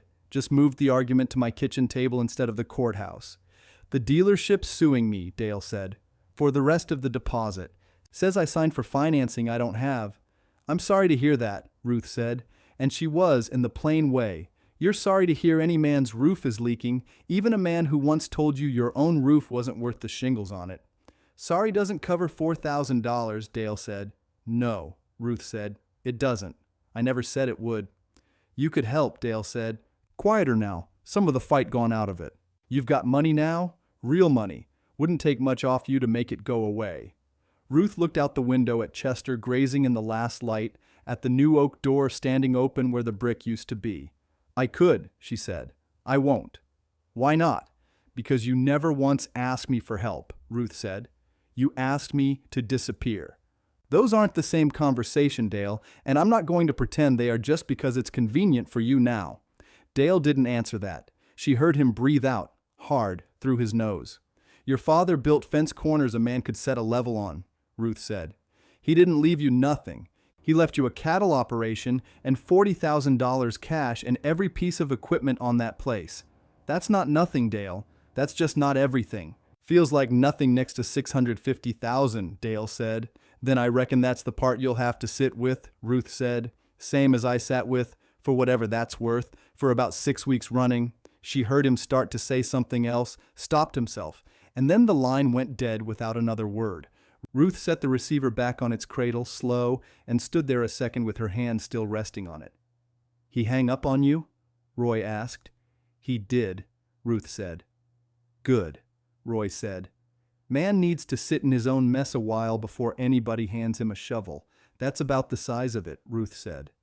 She went back out to the porch step where the stain can was waiting, half the oak door already gone a warm honey color under her brush. Roy took up the other side without being asked, the way he'd taken up most things since Earl died, quiet and certain, like a man who'd decided a long time ago that showing up counted for more than saying so. Grant Osei called again 2 days later, and this time Ruth was ready for him. "I've thought on it," she said, before he could even get past her name. "I'm not selling." There was a pause on his end, the sound of a pen setting down. "All right," he said. "Can I ask what tipped it?" "Land like that doesn't come back once it's gone," Ruth said. "Earl went to the trouble of getting it back once already. Didn't seem right to me to turn around and let it go again just because somebody waved a number at me." "The lease offer stands," Grant said. $40,000 a year, 20-year term. We'd fence the barrel yard well back from the water, keep your access road clear, and the county tax bill on it runs about $3,100 a year, which comes out of our end, not yours, long as the lease holds. And if I want out of it in 10 years instead of 20? "There's a buyout clause," Grant said. $200,000, prorated down each year the lease runs. It's all in the paperwork. Nothing hidden in it, Mrs. Talbot. I learned that lesson watching your hearing." Ruth almost smiled at that. "Send it over," she said. "I'll have Loretta look it through before I sign anything." "Smart," Grant said. "Wish more folks did that before, not after." She hung up and told Roy the shape of it while he mixed feed for Chester in the barn, dust motes hanging gold in the evening light coming through the slats. $40,000 a year, Roy said, low whistle following it, just for letting it sit there being river. Not sitting, Ruth said. Working. They're putting up a barrel yard on it. Warehouse too, eventually. Still your ground, though. Still mine, Ruth said. That's the part I wasn't going to sign away.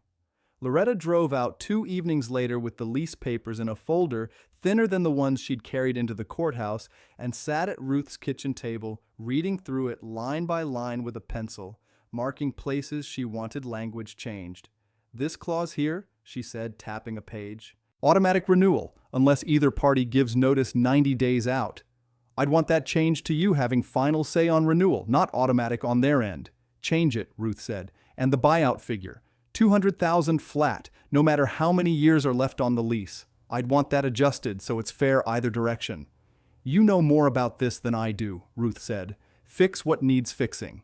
Loretta looked up over her glasses, something almost fond in it. You know, most folks in your position would have signed the first thing put in front of them. Relief does that, makes people careless. I've had my fill of careless, Ruth said. Watched 2 grown children build their whole lives on money that wasn't there yet. I'd rather read every line twice. Good, Loretta said. Then we'll get you something that holds up long after I'm not around to argue it for you. They worked another hour at the table, coffee gone cold between them, Roy in and out from the barn checking on a heifer close to calving.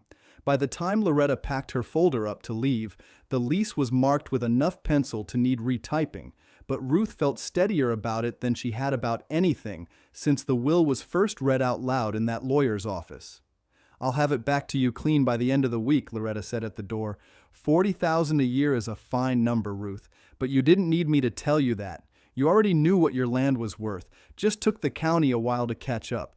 Took my whole life to catch up, Ruth said. County's just the last ones to hear it.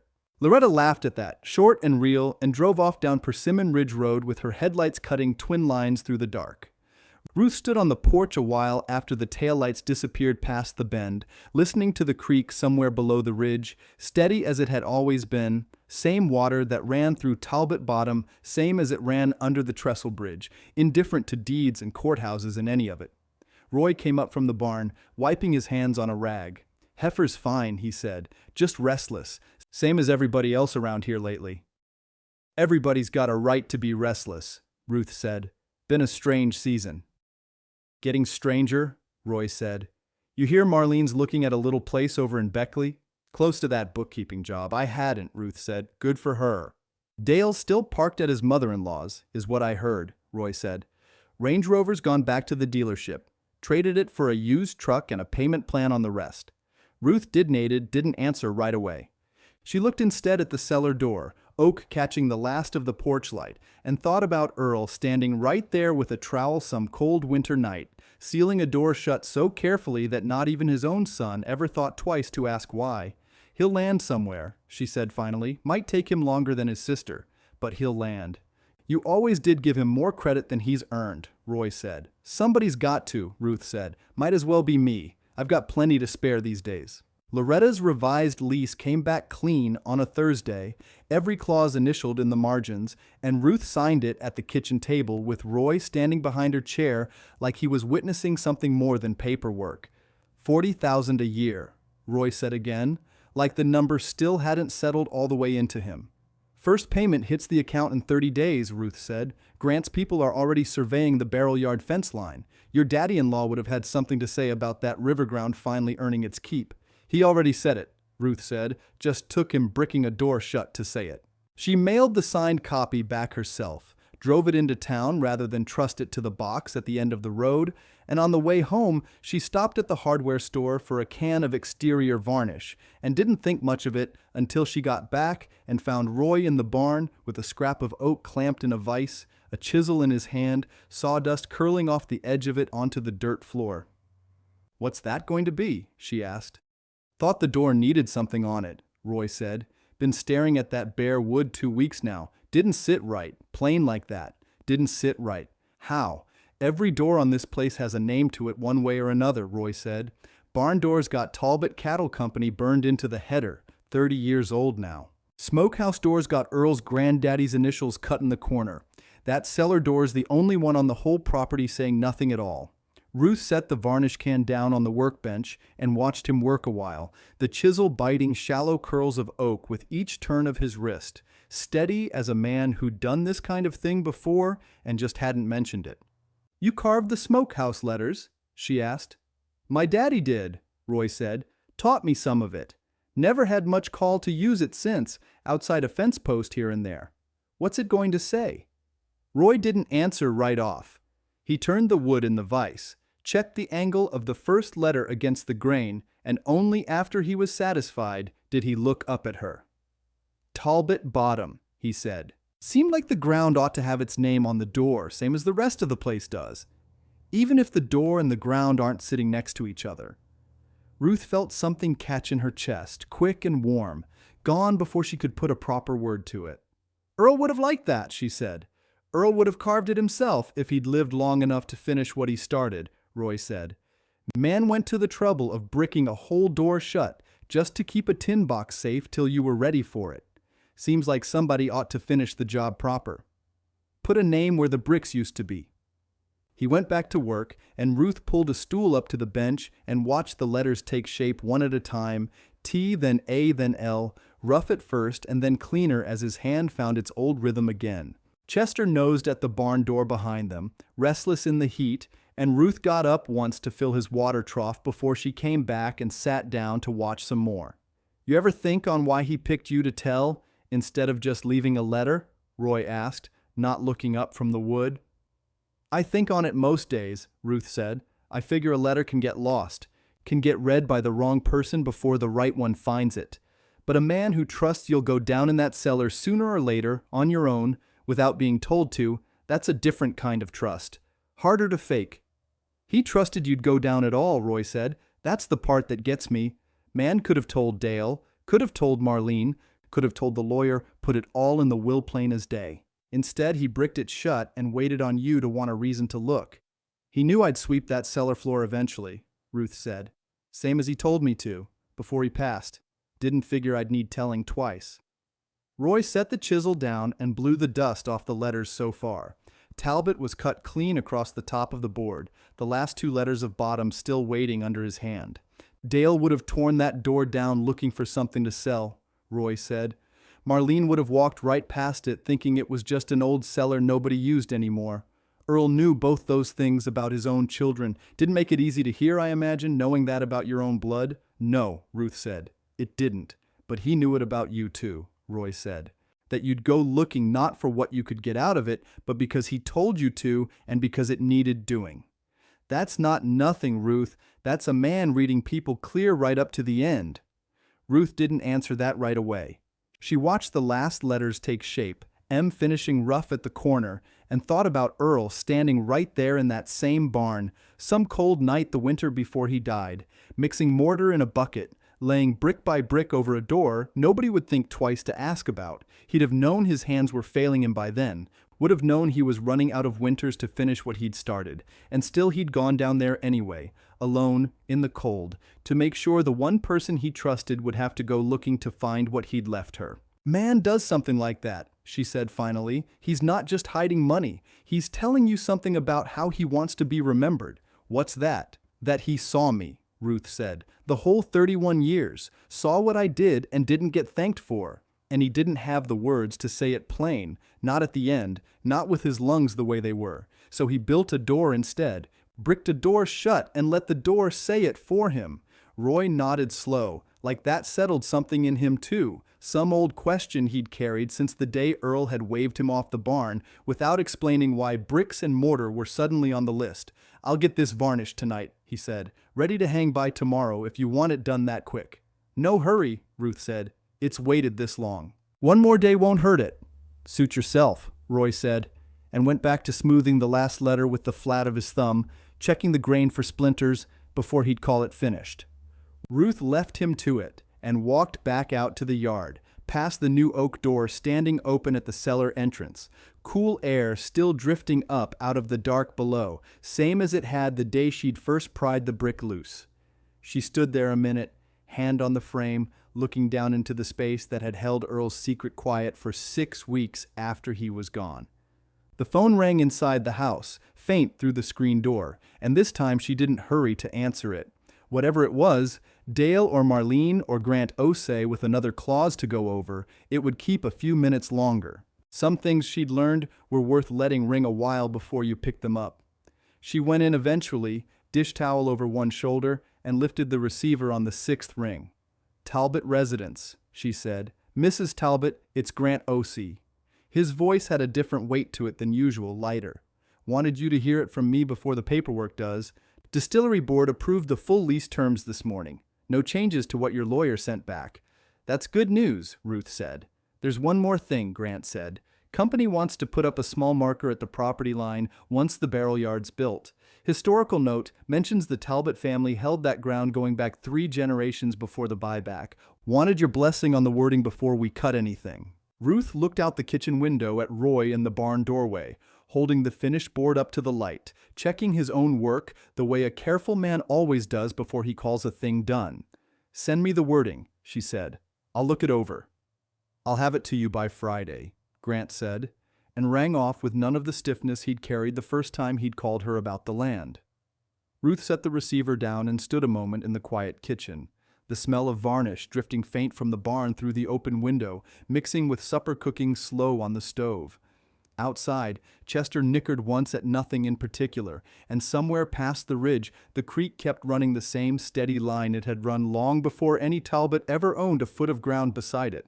Grant's letter came Friday, exactly when he said it would, a single typed page tucked in with the county's regular mail. Ruth read the wording standing at the counter, coffee going cold beside her. Here on this ground, the Talbot family raised cattle and worked river bottomland for 3 generations until 2026, when descendant Ruth Talbot restored the family's claim to Talbot Bottom. She read it twice. Roy leaned over her shoulder, squinting at the page. "Sounds fine to me," he said. "Says descendant," Ruth said. "I married into this family. I didn't descend from it." "You're the one standing here," Roy said. "Nobody else showed up to sweep this floor." Ruth got a pencil anyway and crossed out the word, wrote widow of Earl Talbot above it in small, careful letters, the same way Loretta had taught her to mark up a document that wasn't finished being right yet. She mailed it back that afternoon, and 2 weeks later, a truck from the distillery set a bronze plate on a granite post at the edge of the barrel yard fence, half a mile past the trestle bridge, where anybody driving Route 9 could read it if they slowed down enough to look. Roy finished the cellar door the same week. He hung it himself, took the whole morning getting the hinges square, testing the swing of it a dozen times before he was satisfied it wouldn't drag. "Come look," he called, and Ruth walked out from the kitchen still holding a dish towel. Talbot Bottom stood cut across the board in clean block letters. Varnish caught gold in the noon light, the grain of the oak running warm underneath. Below it, small enough you'd have to bend down to see, Roy had cut one more line. "What's that say?" Ruth asked, crouching to look. "E.T. 1962, Roy said. "Same mark he burned into the old door. Figured the new one ought to carry it too." Ruth ran her thumb over the letters, the wood still faintly warm from the sun. "He'd have liked that you didn't ask me first." "I did think about asking," Roy said. "Then I figured you'd say yes, so I just went ahead and saved us both the conversation. That's a foreman's logic if I ever heard one." 31 years training," Roy said. "Learn to read a Talbot before they finish the sentence, or you're always a step behind." Ruth straightened up and stood back to take the whole door in, hinges square, hardware oiled, the name sitting there plain as anything. Cool air still drifted up from below, same as it had the first day she'd pried the brick loose with a garden trowel and her hands shaking. "Cellar smells different now," she said. "Not like it's hiding anything anymore." "Cellars don't hide things," Roy said. "People do." Cellar was just where he put it. Loretta called that evening, papers rustling on her end of the line. "Wanted you to know something," she said. "Took on a new client this week. Widow out past Sutton. Name of Pearl Sturgill. Husband passed in the spring. Left everything to 2 sons from his first marriage and told her she could keep the house trailer." "That's a hard way to hear it," Ruth said. "Same lawyer wrote both wills," Loretta said. "I recognize the language. I'm pulling the county plat on her place tomorrow, seeing if there's any ground titled separate the way Earl set up Talbot Bottom. Told her about your case. Told her not to sign anything till we look. You didn't have to tell her that." "I did, actually," Loretta said. "Woman deserves to know somebody already walked this road, and it came out different than folks expected. Anyway, thought you'd want to know your case is doing some work beyond your own kitchen table." Ruth sat with that. After she hung up, the phone cord looped loose in her hand. Pearl Sturgill was a name she'd never heard before that evening, a woman she'd probably never meet, and still something in her chest settled at the thought of Loretta driving out there with a folder of pencil marks, asking the same careful questions she'd asked at this table 2 months back. Marlene called on a Tuesday, voice smaller over the phone than Ruth remembered it being at the will reading. "I signed the lease for the Beckley place," she said. 2-bedroom. Bookkeeping job starts the 15th.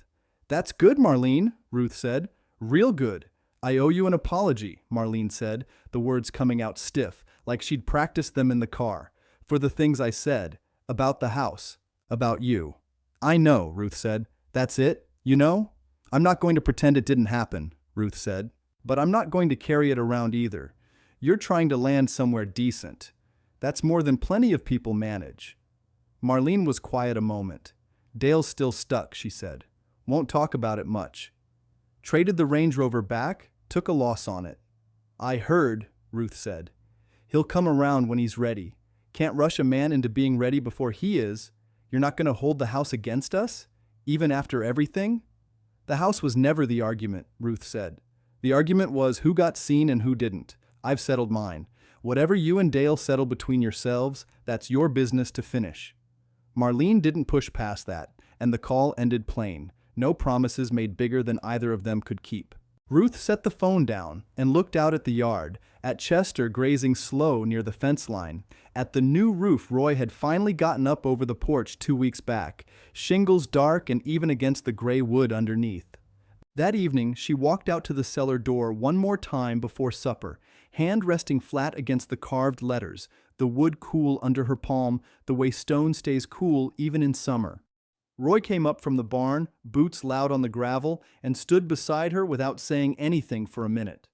$40,000 a year, Roy said eventually. $85,000 in that tin box. Deed worth more than the whole rest of what Earl left behind. You could have had all that and still felt cheated, you know. Some people do." "I know some people do," Ruth said. "I almost was one of them, sitting in that lawyer's office listening to Dale laugh. What changed it?" Ruth looked at the door a while longer before she answered, the letters catching the last low light coming off the ridge.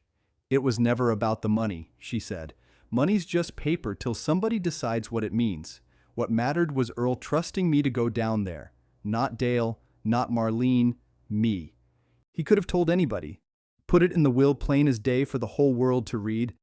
Instead, he waited on the one person he figured would sweep all the way to the floor, instead of just tidying up what showed."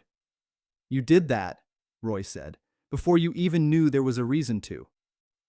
"Didn't know I was being tested," Ruth said. "Just knew the porch needed sweeping, and so did the rest of the house, floor by floor, same as it always had." Roy nodded slow, hands in his coat pockets, watching the sun drop the last inch behind the tree line.